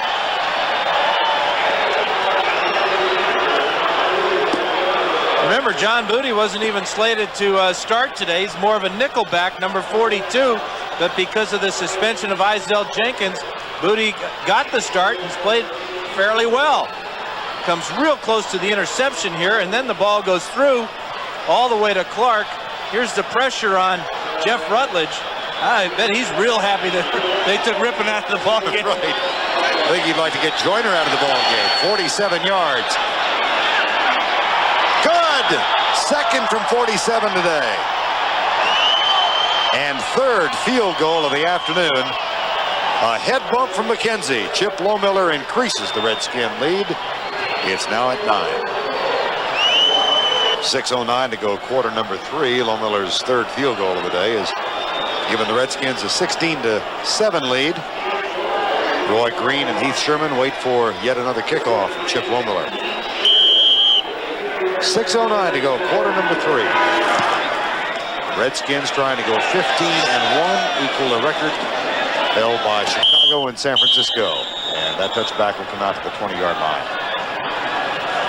Coming up Saturday in prime time, CBS Sports presents the first of its college bowls this season, the Blockbuster Bowl. Live from Joe Robbie Stadium in Miami, Florida, the defending national champion Colorado Buffaloes will face the Crimson Tide of Alabama in a battle between Big 8 and SEC powerhouses. That's the Blockbuster Bowl at 9 o'clock Eastern on CBS. Well, and you're from Steamboat, Vern. I'm counting on you to give me the inside scoop. I will give you the skinny. You will love watching Darian Hagan. I can promise you that. First down and 10. And James Joseph goes to the left side, down at the 28-yard line.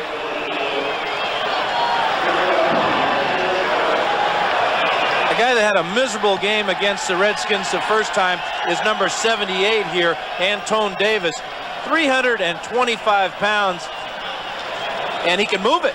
Look at him get around the corner there and find a little 200-pounder in Brad Edwards. That's a smart player there. In the first game between these two, Davis gave up 2 sacks. Charles Mann had them. Called for holding, a procedure penalty. He's grown immeasurably in this league since then. He's holding his own today. Second down, number 1 draft pick, Antone Davis. Here's Kemp.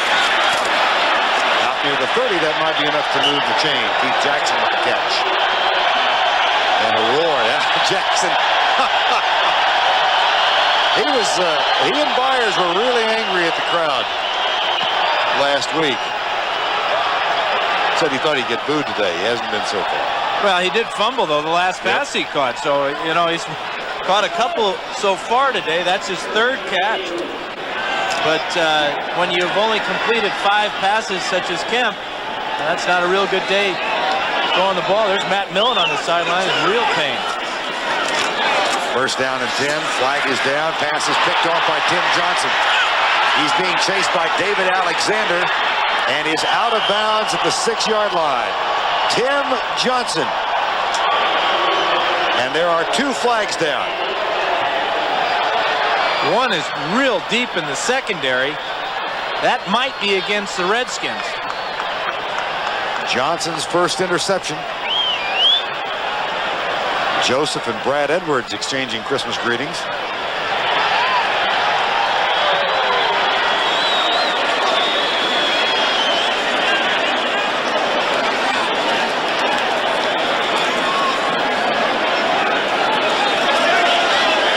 Things about this afternoon's game that we haven't had any replays by the replay officials. I wish you hadn't mentioned that.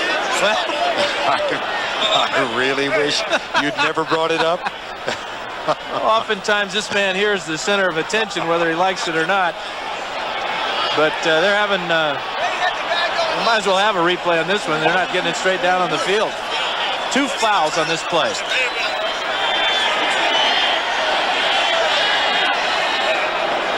All right, here we go. There is no flag on the play. Number 12 player leaving the field was actually number 11. There were only 11 players on the defense. Ruling is a completed pass, interception, first down.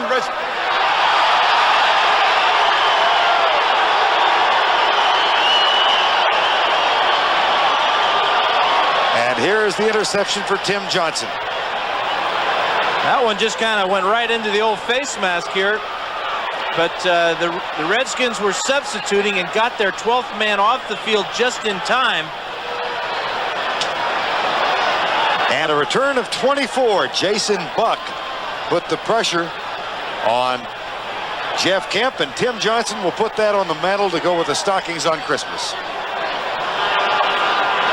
Here's Andre Collins, and he's running to get off the field. The ball is snapped, it appeared, when he was still on the field. Well, but if I understand Dale Hamer's explanation, he was actually the 11th man and inadvertently ran off the field, so they were playing that defense with 10. Well, it worked. They got the interception. First and goal. Urban's had a big first half, but he's been quiet in this half. And that goes for no gain. 27-3, it appears that for the first time in the club's history, the New Orleans Saints will be division champions. All right, let's go back to the beginning of the football season, September 1. Okay. Now, would you have picked Atlanta? Nope. Would you have picked New Orleans? Nope. Would you have picked Dallas? Nope. How about Detroit? Nope. Well, they're all in the playoffs, pal. I know this. If the 49ers were playing in the AFC, they'd be favored to meet Buffalo for the title.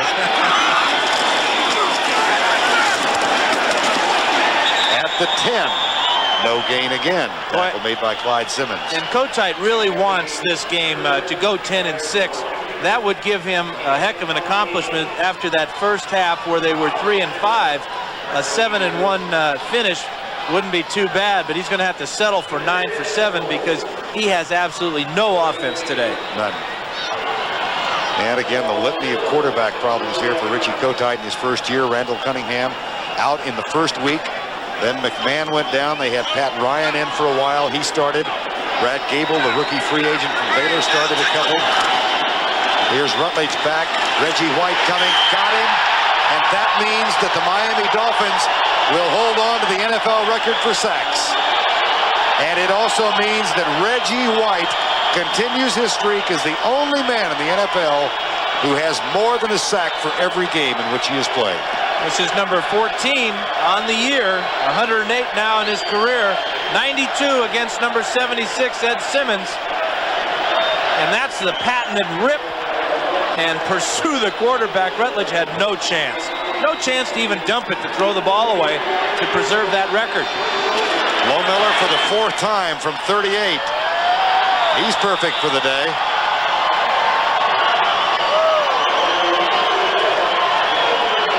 Chip Lohmiller, and that is his 30th field goal completed or made in 1991. 19-7.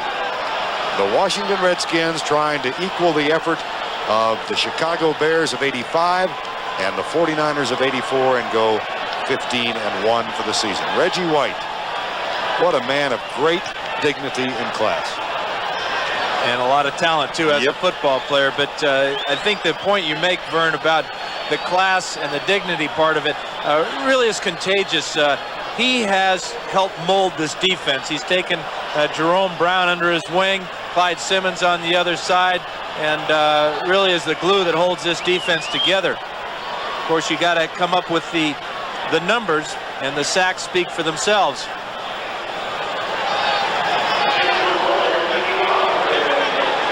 Well, how is this playoff picture evolving in the NFC? Of course, we know the teams. It's a matter of who plays where. And it really won't be decided until tomorrow night when Chicago plays at San Francisco. Here's Roy Green at the 4. Nice special teams tackle at the 13. Alvin Walton makes the stop. Here are the playoff teams. The Redskins, Detroit, and Chicago still fighting for the NFC Central. Dallas, New Orleans, and Atlanta. And it appears now that the Saints will win the NFC West and be at home next week in the playoffs. And then you look at who's going to be coach of the year. Well, Joe Gibbs is 15-1. He may not get it. You could give it to Jimmy Johnson. You could give it to Wayne Fonts in the NFC. You know what I think is the best thing to happen to the league this year? What's that? Dick McPherson at New England. Oh, you bet. Turn that whole program around in one short year. First down and 10. Play fake for Kemp. Fires it out to a wide open Maurice Johnson. And that's a first down to the 25-yard line. And a flag goes down with Maurice Johnson. They're going to get Fred Barnett for an illegal block, and the Eagles continue to go backwards. Johnson was so wide open he couldn't even stand up. Gain of 14, but bring it back. Fred Barnett has not had a good day. Holding, number 86, 10 yards from the end of the run. Well, he's just hustling here, and now he sees that Darrell Green's got a shot at making the tackle, and he's got his hands all over his back. That's a pretty good throw by that official. And sometimes you think the official's trying to hit the player that caused the penalty, don't you think? Boy, that looked like a dart. Emmitt Smith won the rushing title. Eddie Murray keeps Detroit's hopes for the NFC Central Championship alive. And the Jets are in. As for the Colts, where's Mr. Ed? Byers makes the catch. And Brad Edwards and Tim Johnson follow him out of bounds. And there's another flag.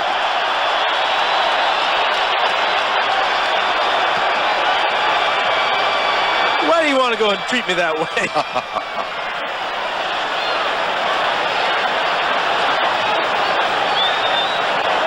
Unnecessary roughness. Number 78 of the defense, 15 yards, first down. Well, Keith Byers was arguing with the smaller of the two men. He didn't go after Tim Johnson. He went after Brad Edwards. Well, watch Johnson go after Byers here. Edwards goes up around the head. Now that should be a penalty.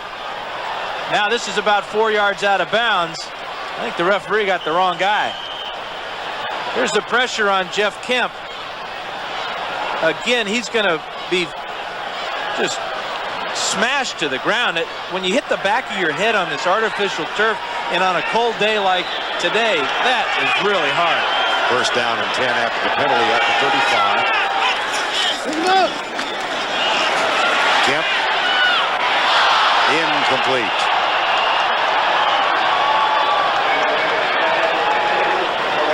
Well, 58,000 plus have come here to the vet. A lot of no-shows. 7,000 or so. That's really not a lot, I guess, with Philadelphia out. Not as many as I thought it would be. That big loss last week to Dallas, people overlooked the fact that the Eagles had won 3 in a row on the road and came back in here to the vet expecting to beat Dallas, but Dallas is the surprise team in the NFL in my book. Right at this point, the most dangerous team is when you look forward to the playoffs. They have the ability to win on the road or at home. Second and 10 for the Eagles. Jeff Kemp, 7 of 21. Left side, Byers. First down, Philadelphia. 93 seconds remaining, quarter number 3. And 2 players are down for the Redskins. One of whom is Martin Mayhew, the cornerback, being tended to right there. And the second is back at the 50. We're unable to see who that is. Danny Copeland.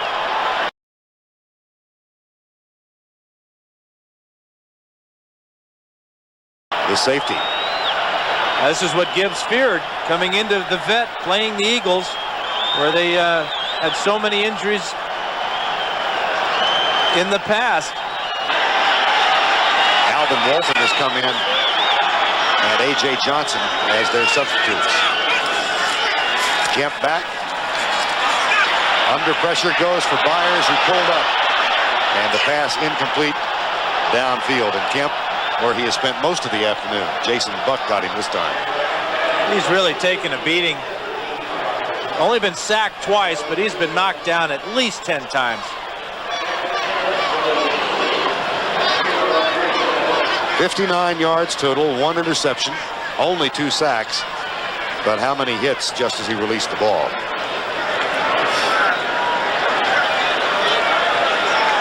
Jackson goes and lines up tight to the left side. 64 seconds remaining, quarter number 3.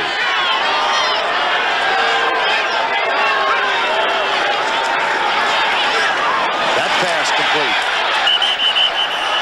Calvin Williams hangs on to it at the Redskin 44-yard line in front of Anthony Johnson.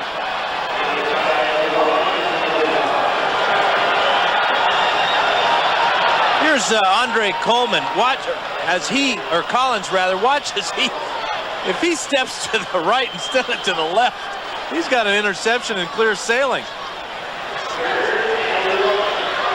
Andre Collins performing a ballet will rest on this play. 3rd and 1. I was trying to combine both linebackers there. Raiders have cut it to 20 to 13. Joseph. First down, Philadelphia at the 38-yard line on what should be the final play of quarter number 3.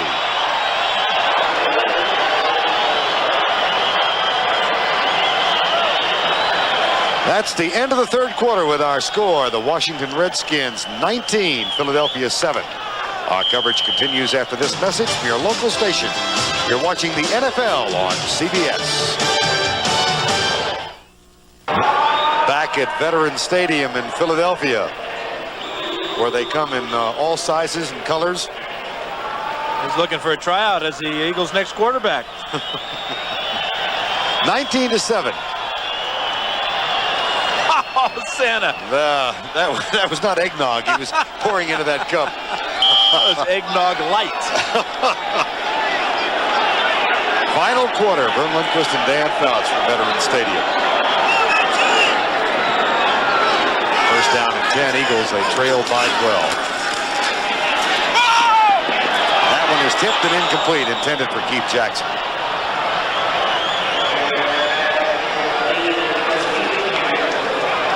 Jeff Kemp looking over at the sideline to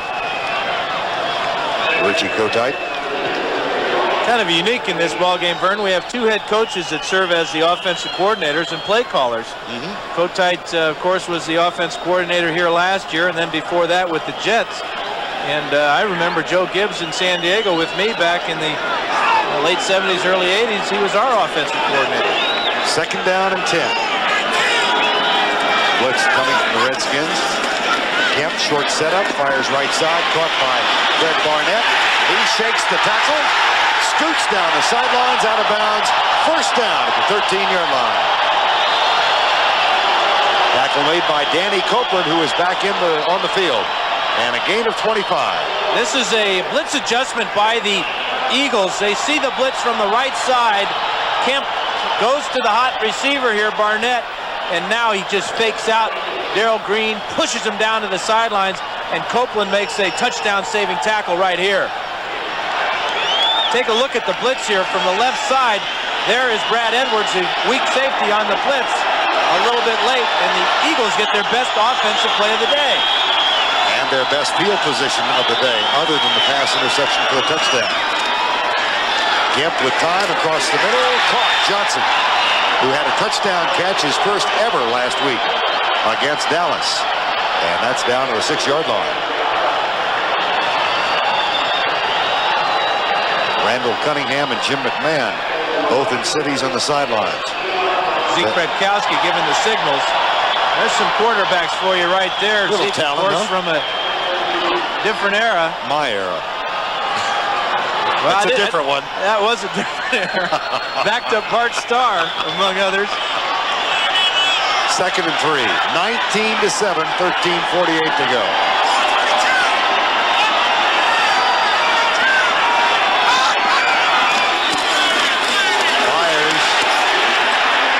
Charges inside the 5 to the 3, and that's enough for a first down. And Keith Byers urging the crowd on. Well, as I told you, it was Byers and Jackson and I had the conversation about the crowd yesterday, and they're trying to get them stirred up. We talked about how anemic the Eagle rushing attack has been this year. Byers is the only running back on the Eagles with an average of better than 3.2 yards a carry, averaging right around 4 yards. Got to find a way to get him the ball more often. First and goal. Play fake. Kemp. Incomplete. They do rule he was going forward with his arm. Not a fumble. Eric Williams with the pressure.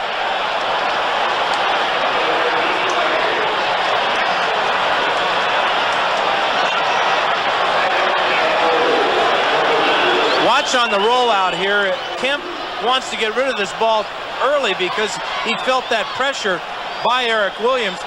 But when he looked up, he had no receiver. That's why he tried to hold on to that ball, and that's why it slipped out of his hand.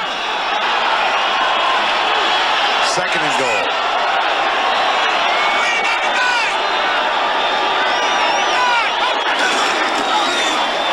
Byers and Kemp collide. Well, that's what happens when you have a new quarterback. Kemp has been here for a while, but you've seen now 3 times today, a couple of times last week, Kemp and his running backs not being in total sync here. Byers expected an underneath handoff. Kemp did not get out of the way far enough, trying a little misdirection right in the middle, and the Eagles had that first down a couple plays ago, but they haven't gone anywhere with it. 13th play of the drive, and they do need a touchdown. Third and goal. Play action in the end zone, wide open, Jackson, touchdown.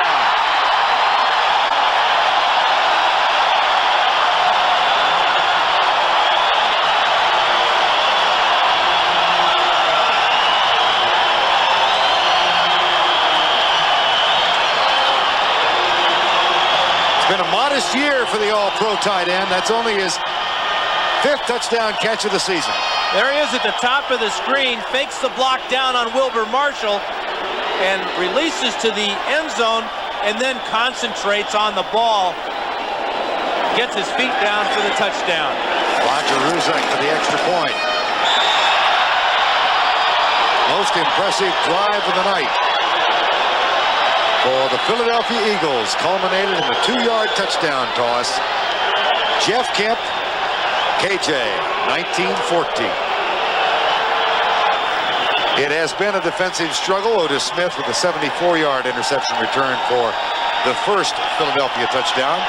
Lohmiller 4 field goals. Washington has had the ball 10 minutes longer than the Eagles, but they just kept it for 5 minutes and 41 seconds, went 87 yards in 13 plays, and got their first offensive touchdown of the day. Now Ruzek will kick off.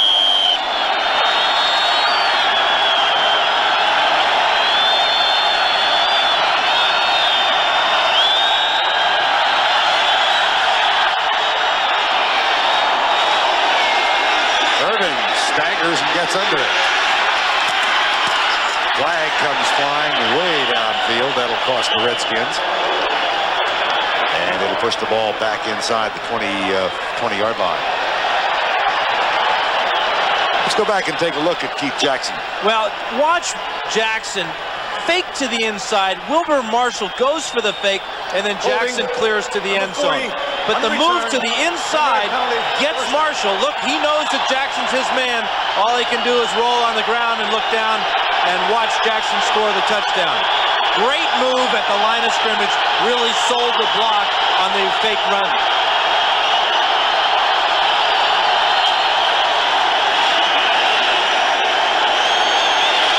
First and 10 from the 15.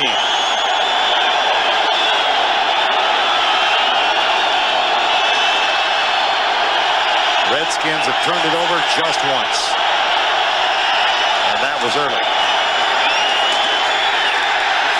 Irvin's a yard and a half. Boy, he had 66 yards at one point in the first half, and he's now got 64 on 21 carries. And we go back to that summary that we had, and we saw the time of possession. Coming into today's game, the Eagles were number 2 in the NFL in time of possession. And that's really remarkable when you have absolutely no rushing attack. It's strictly attributable to this Eagle defense. And they are being called upon now. Rutledge, Art Monk, his second catch. Short of the first down, and no flag as Mike Golick made the late contact and then quickly looked like a wrestler making a tag. The hands came up immediately. Yeah, he was into a halfway body slam there. Art Monk's second catch gives him 798 for his career. I remember when Charlie Joyner became the all-time leading pass receiver when I played with him in San Diego, and everybody on the team felt so happy for him because he's such a class guy. It reminds me a lot of Art Monk and his situation with the Redskins. 3rd and 4, 10:35 to go. Monk in motion, left side. And that is an incomplete pass. Philadelphia has held.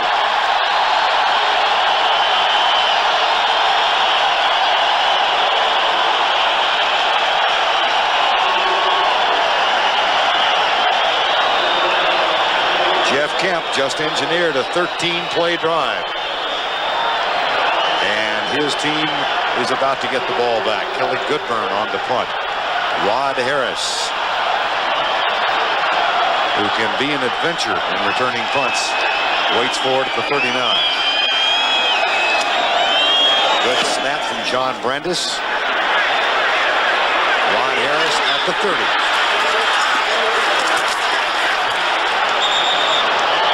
Down at the 37. 10 minutes and 18 seconds remaining in the season for the Philadelphia Eagles. They would like to end it on an up note. They trail by 5.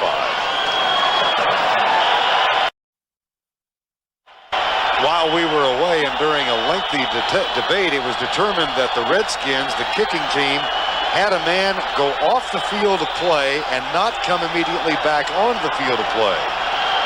As Dale Hamer explained it, that's a 15-yard penalty against the kicking team. Will be 4th down over. So this time, back from the 11, Kelly Goodburn will punt. High snap from Brandis, blocked. Otis Smith with a block, picked up by Monty Coleman. Otis Smith was right in Goodburn's face. And what a game he's having. Robert Drummond with the tackle, but he was number 30 with the block. There he is.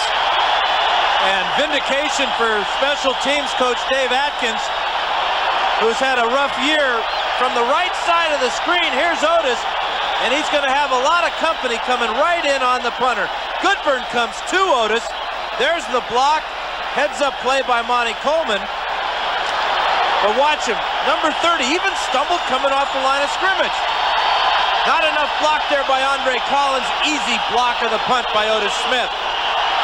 And a 1st and goal from the 7. Otis Smith, an interception return for the touchdown, and now a block. Fires. Makes room where none exists. And Maurice Johnson and Danny Copeland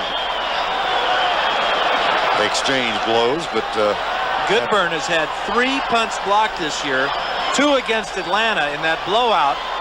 But that one there, because of the penalty, you could almost tell the Eagles were going to come after that one. Again, the high snap from John Brandis didn't help the Redskins. No, and then it pulls him to the right side, and that's right where Otis Smith is coming from. 2nd and goal, 19-14, Redskins lead. Alexander will snap it. Kemp with time. Touchdown!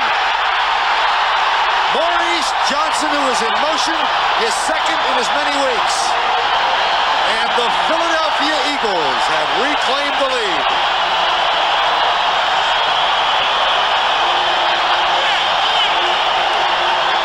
These people have waited a long time to cheer. This is a great throw and catch. First it's Kemp with the protection, the lane to throw through, the catch with the hands, and then the determination to get in the end zone. 2 touchdown passes for Jeff Kemp here in the 4th quarter. Roger Ruzek to attempt the extra point.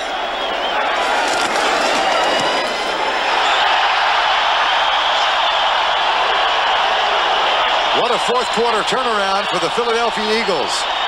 Maurice Johnson's 2nd touchdown catch in 2 weeks. Well, the key to it is the pass protection. Johnson goes in motion. Nobody goes with him, so it's a zone coverage here. But look at the lane that Kemp can see through. He throws his best pass of the day. And he's really had a tough day, but boy, vindicated.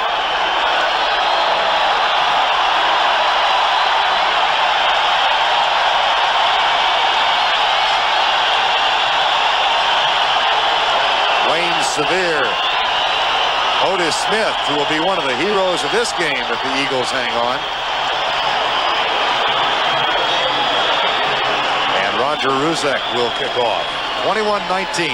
Did you see the towel he had? He had number 26 and number 30 on there. Obviously number 30 is his own number, but 26 is Ben Smith's number, the cornerback, second-year guy who was down with a knee injury. A knee injury, as a matter of fact, that will keep him out into the 1992 season. That's really a neat tribute, though, for one player to do that for a fallen comrade. Urbans and Mitchell will wait in anticipation of receiving Ruzek's kick. 21-19, 9:14 to go.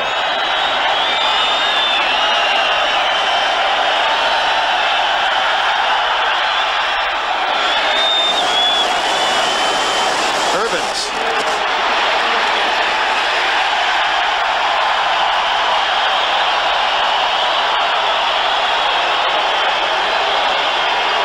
Yard return. The one thing they talk about Jeff Kemp is that he's a competitor and he fights his way through a lot of different situations. He was absolutely miserable in that first half and much of the third quarter. but he's come back. Remember, he missed 12 passes in a row at one time. 2 of 12 in the first half and then missed 2 more. But in the second half, 11 of 18 and 2 touchdowns. And that interception was a deflected pass when he had a lot of pressure on him. Eagles threatening the blitz on first down. Rutledge, play fake. A lot of time goes right. Art Monk drops it. Second down. Well, it appears that Art Monk wants to set that, go over that 800 mark next year. Dropped a couple on us here today. It'll be 2nd and 10.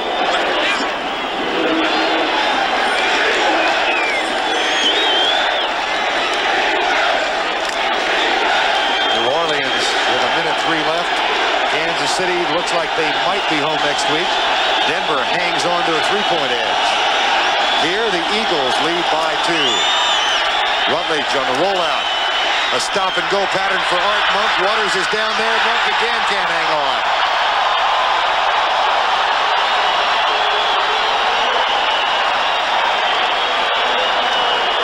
It'll be 3rd and 10. This ball's going to bounce off Art's shoulder. Waters flashes in front, but he didn't get his hand on the ball. Just a difficult attempt for Art Monk on that one. And a long stroll back to the huddle for a man who's not 23 anymore. Yeah, when you've caught 797 or 98, you expect him to catch those. Missed the last 2. Would have given him 800. 7 seconds, less than 9 minutes left. Rutledge. That one is caught. And that is Art Monk, and that gives him 799 for his career. And that was the most difficult of the 3 catches he had to make. Tight coverage by Eric Allen. Ball was well thrown, nice and low on the outside like that. And Art made the sliding catch. Picked up the big first down, took this crowd out of it for the meantime.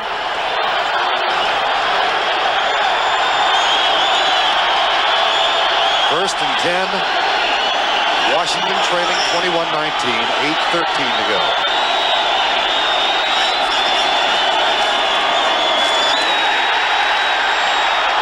Seth Joyner.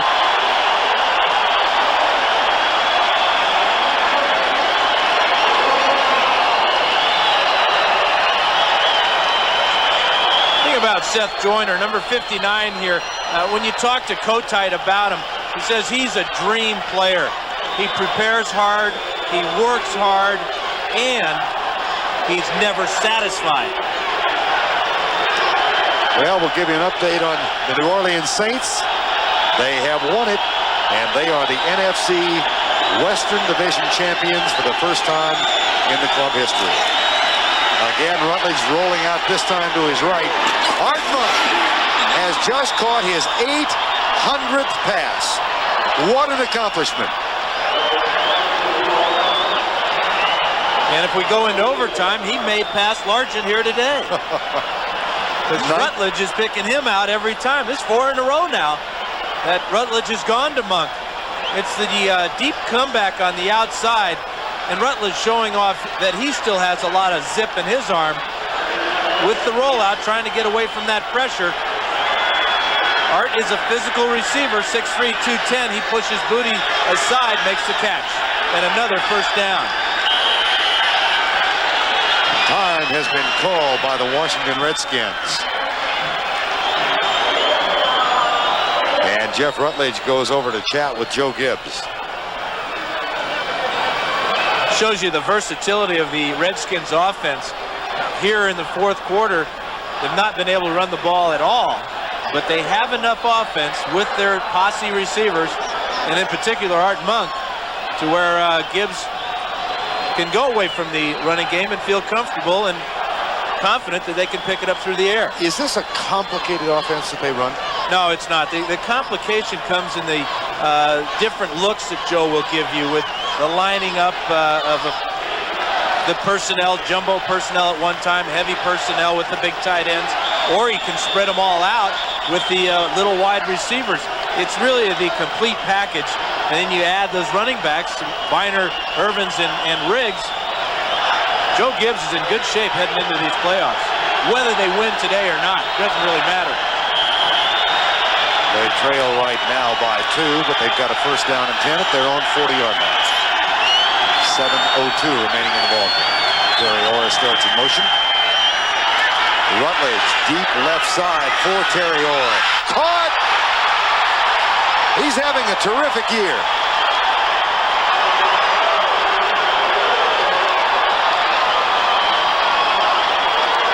I'd say he's having a terrific year. I love his percentage. This is his 10th catch of the year. He has 4 touchdown receptions, but this is not a catch you see H-backs make very often. Stopping it with his right hand, tipping it to himself. Nothing to it for Terry Orr. For those of you expecting to see 60 minutes, you're watching the NFL on CBS in the game between the Washington Redskins and the Philadelphia Eagles. I'm Vern Lundquist and Dan Fouts. Our score 21-19 Philadelphia. 60 minutes to be seen in its entirety immediately following this game, except in the West Coast. And an incomplete attempt into the end zone. Art Monk. Wes Hopkins defending. 21-19 if you did just join us. The Redskins seem to be well in command with a 19-7 lead. But then a 13-play drive was engineered by Jeff Kemp. He found Keith Jackson in the end zone for a touchdown to make it 19-14. On the ensuing series, Kelly Goodburn's punt blocked by Otis Smith. And Maurice Judson caught a short pass from Kemp to put the Eagles on top. Now, Washington driving. Second down. Art Monk has 801. And you hear coaches talk about, well, we need our special teams to play big. Our defense has to play well in our offense. Well, Richie Kotite has a touchdown from his defense on Otis Smith's interception. They get the block punt by Otis Smith that sets up a touchdown and that nice 13-play drive. So for Kotite, all 3 phases of his team are finally getting going. 5:54 to go. Washington trying to go 15-1 and become the 3rd team in league history to do so in regular season. Flags are down. They'll bring the play back and start it over.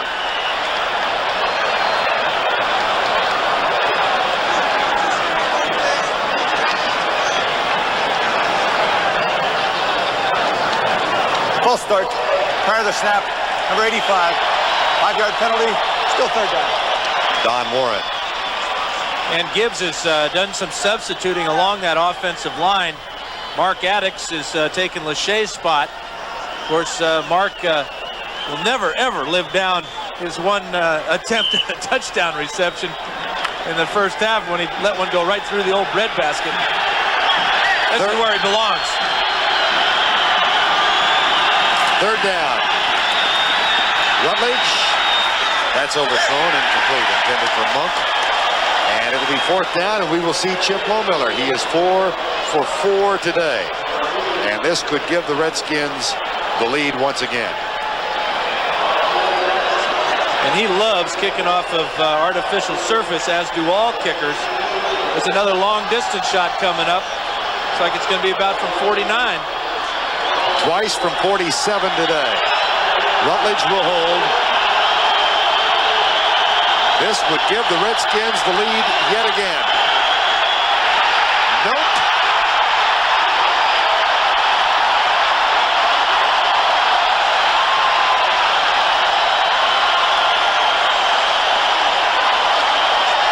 .5:21 remaining in regulation play. Eagles by 2.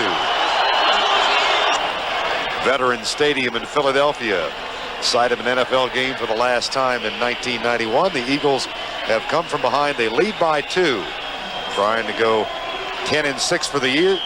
That guy first saw a game here in Philadelphia when Chuck Bednarik and Pete Pihos were playing. It's Jim McMahon.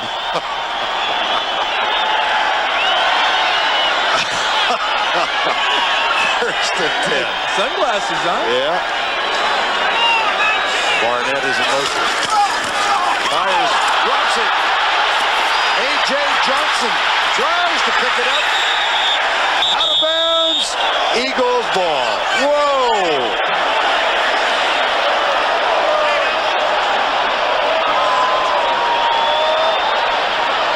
Just like being at the county fair, Vern, the old grease pig contest here. Believe me, I know what this is like. I fumbled enough to know that this ball is hard to get at times. Johnson's got clear sailing right now if he can only pick it up. Of course, all his buddies aren't helping him much. Again, it's a mistake on a handoff between Kemp and one of his running backs. And poor A.J. Johnson, he's got no chance at all with those hands. It's amazing. I wonder if he eats with those hands. That's why they call it an ovoid steroid, or oblate steroid, right? Kemp, whatever that is, almost picked off.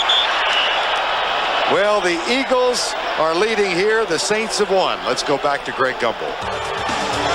All right, Vern, these are the happy New Orleans Saints in their locker room in Sun Devil Stadium. Their 27-3 victory over Phoenix gives them their first divisional championship in their 25-year history, and they will host the Atlanta Falcons next week in an NFC playoff game, Vern. All right, Greg, it was a struggle since they were 9-1. And look out Bourbon Street. Yes. But they hung in there, and that battle next week against Atlanta in the Superdome, oh, what a scene that'll be. Richie Kotite looks on, his team leading by 2. They're going to have to call timeout. The play clock is down to 1. And they call timeout with 4:48 remaining in the ball game. The end of that fumble by Byers that Johnson couldn't pick up. Kemp made the play by knocking it out of bounds. Detroit wins today. That means Chicago must win tomorrow night to win the division championship. The Jets are in the playoffs. Miami is out.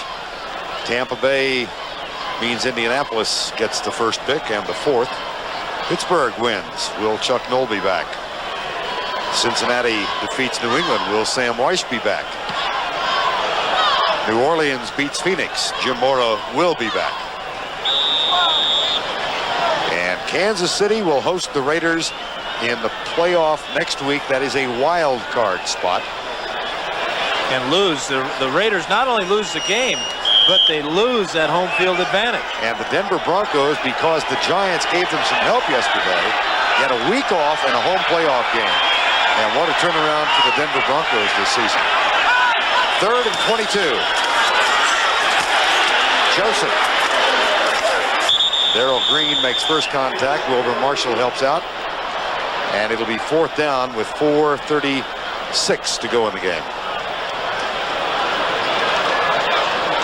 Ryan Mitchell back to return it.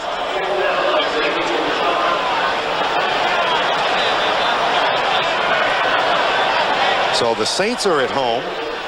Dallas will travel to either Chicago or Detroit, depending on which of those two is the wild card and which is the division champion. And that's a short punt taken by Mitchell on the run at the 40. It's out of bounds at the Eagle 44-yard line. Jeff Fiegels, not his best effort. And right now, let's go back to our New York studios once again. All right, Vern, as you and Dan were just talking about the Kansas City Chiefs, 27-21 over the Raiders today. Steve DeBerg connected with J.J. Burden twice for touchdowns. And next week, the Chiefs will host the Raiders, interestingly enough, in the first ever playoff game at Arrowhead Stadium, Vern. Now, that I didn't realize. And who better to play against than the Raiders? Right. They had so many great playoff battles in Kansas City at the old stadium. Fans are calling on their #1 defense to hold out the Redskins. Now here's Rutledge. Deep left side for Clark. Caught! Eric Allen slipped. Gary Clark is down at the 9.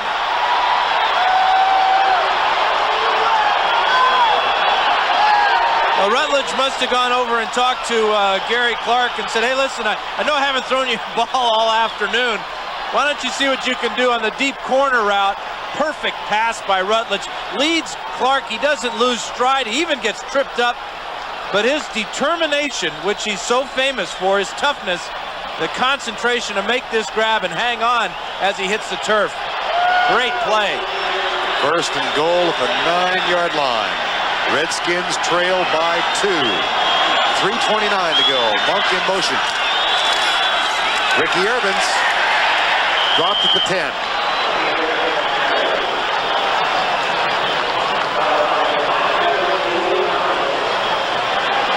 When you talk to Eric Allen about the posse, how do you prepare for 3 great and totally different type of receivers? He says that with Art Monk, you got to be aware that he's going to be very physical with you. With Gary Clark, you can never give up on him because he's so determined. And now with Ricky Sanders, you got to play off him because he's got great speed. Allen's up on the line right now on the left side of your screen. Second down and goal. Rutledge straight drop back, tipped and dropped. Jerome Brown got his hand up. Playing with sore ribs. He was hurting yesterday. But what a season he's had. Very unique to have as many tackles as Jerome Brown has, because he plays where all the action is, but also where everybody's blocking him. It's almost impossible to block him one-on-one. He came into the game with 124 tackles. That's an unheard of number for a defensive tackle. Third and goal from the 10. Rutledge, Reggie White. That is the 3rd sack. And it's the 9th given up this season. The first time this year that the Redskin offense has given up 3 sacks in a game. Here he is at the bottom of the screen here, number 92. And he's working against Donnie Warren this time, and that's just a real mismatch. Warren is a great blocker for a tight end, but he's not going to win that battle against number 92 very often. And the Eagles almost giving the Redskins the go-ahead field goal, immediately call timeout to stop the clock with 2:38 remaining.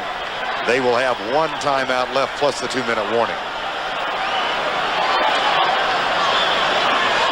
Gary Clark. He's fiery. And there's no telling who that anger is directed at. But it is being directed. And nobody's really listening either. Actually, it's not being directed. It's kind of scattershot. Here's Lohmiller. He's 4 of 5 for the day to reclaim a Redskin lead. Got it.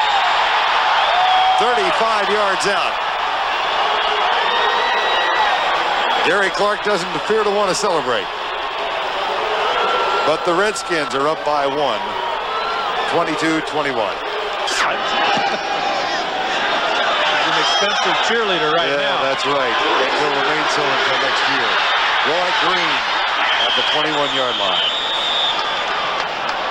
One thing Jeff Kemp told us yesterday when I asked him, what is his grasp of the offense now? Where is he as far as being with the Eagles? This is the toughest part to learn, is a 2-minute offense, but he finally feels comfortable with it, that he has a grasp and that there won't be the mistakes that he had last week against Dallas.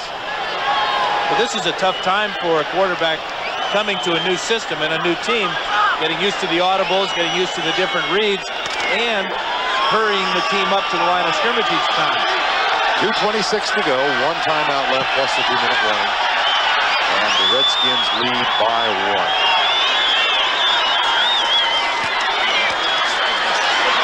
Kemp, caught, 33. Fred Barnett with the grab. And the Eagles a little slow getting up to the line of scrimmage. We'll get 1 more play before the 2-minute warning. Kemp goes left side, incomplete. Byers well covered there by A.J. Johnson. And we are at the 2-minute warning. Redskins have come back to claim a 1-point edge, 22-21. Bruzak hoping he gets a chance to put the Eagles on top. He has had a terrific season. 22-21 right now with 1:59 to go. Philadelphia 1 timeout and a 2nd down and 10 at their own 33-yard line. Four-man rush by Washington. Kemp right side. Caught by Barnett, but that doesn't do them any good at all. And it'll be third down. And he only has one timeout to work with. This is the most important third down conversion of the year for the Eagles. They haven't been real successful in this area.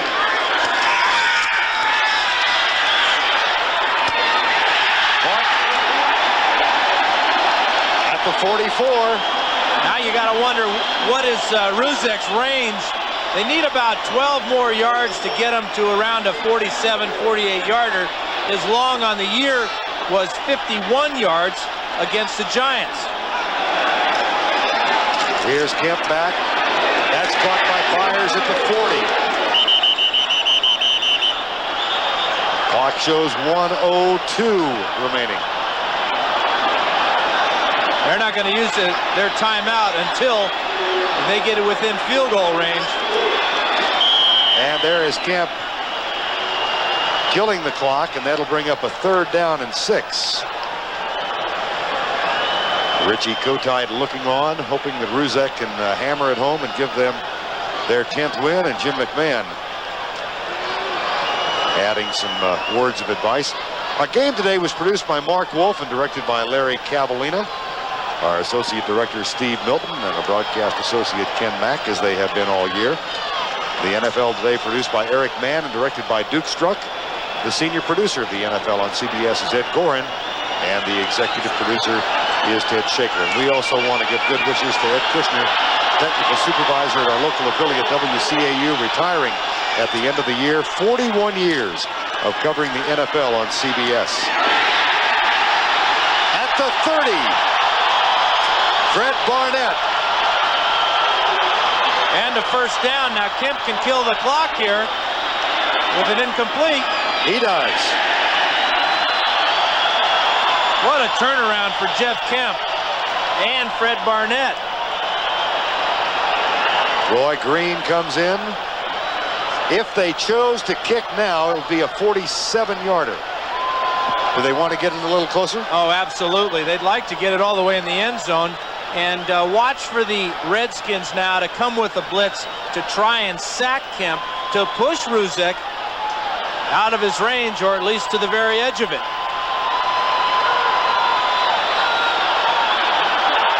.35 seconds remaining. Redskins hoping to go 15-1. Eagles trying to end the season at 10-6. Kemp across the middle. Byers with the catch. Forward progress at the 22-yard line. Clock at 24. They can hurry up and kill the clock. This would make it about a 38-yarder. And now the clock is stopped by the officials. And it has been a Philadelphia timeout. The Eagles use their final timeout. 60 minutes coming up at the conclusion of the ball game. Jeff Kemp, Fred Barnett, Roger Ruzek. For the season, 27 of 32.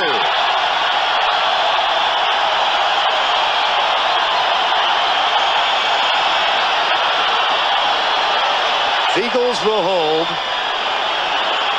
John Hudson is the center. This is a great finish for a very unusual year for the Eagles. 38 yards out. Ruzek has missed just one from between the 30 and 40 this season.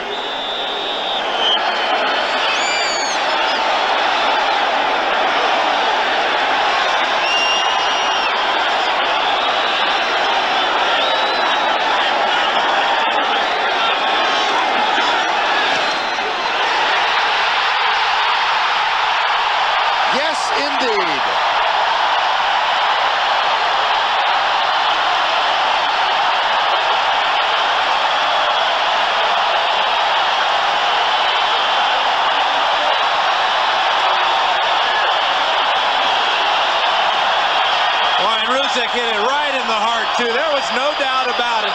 Once it was airborne, right in the middle. plenty of distance, and the Eagles will win 10 games this year, making it the 4th year in a row they've won at least 10.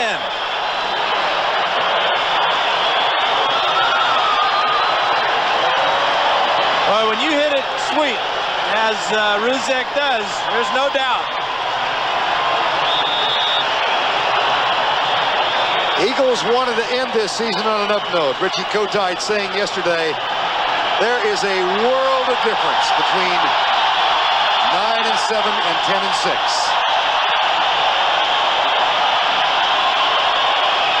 And even though they are out of the playoffs, for Richie Kotite, a pretty decent first season. And how sweet it is beating the Skins, taking away their sack record. They got it all today.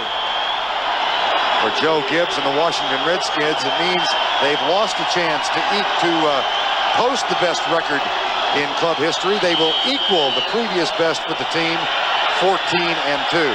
But you know what? They're still the best team in football, yes, and they will go a long way in the playoffs.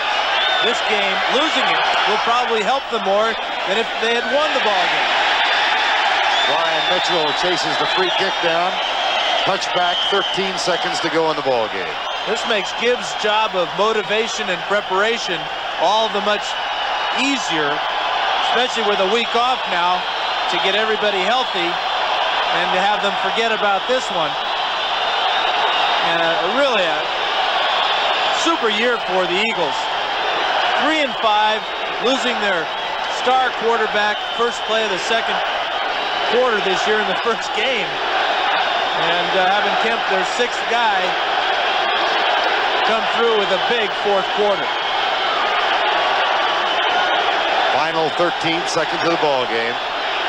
Well, you think back now, Seth Joyner saying to us yesterday, if only we could have back the Tampa Bay game. Up by 13 with 5 minutes to go to Tampa Bay. Rutledge.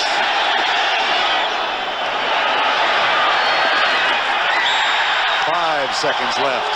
John Booty knocks it down. Playing in place of the suspended Izell Jenkins. Well, the one thing that Gibbs was afraid of coming into the game was injuries. We saw Martin Mayhew get knocked out, but he did go off the field under his own power. He appeared to be the only serious Redskin that was injured, unless you include Joe Jacoby's little finger. Roger Ruzek might have been a Pro Bowl aspirant. He was an aspirant. Should have perhaps have won that honor. Lohmiller got it. And here's what should be the final play of the game. Rutledge. Incomplete.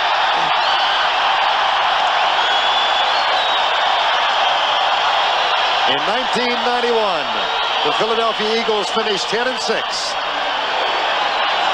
The Washington Redskins 14-2. But the Redskins go on in the playoffs.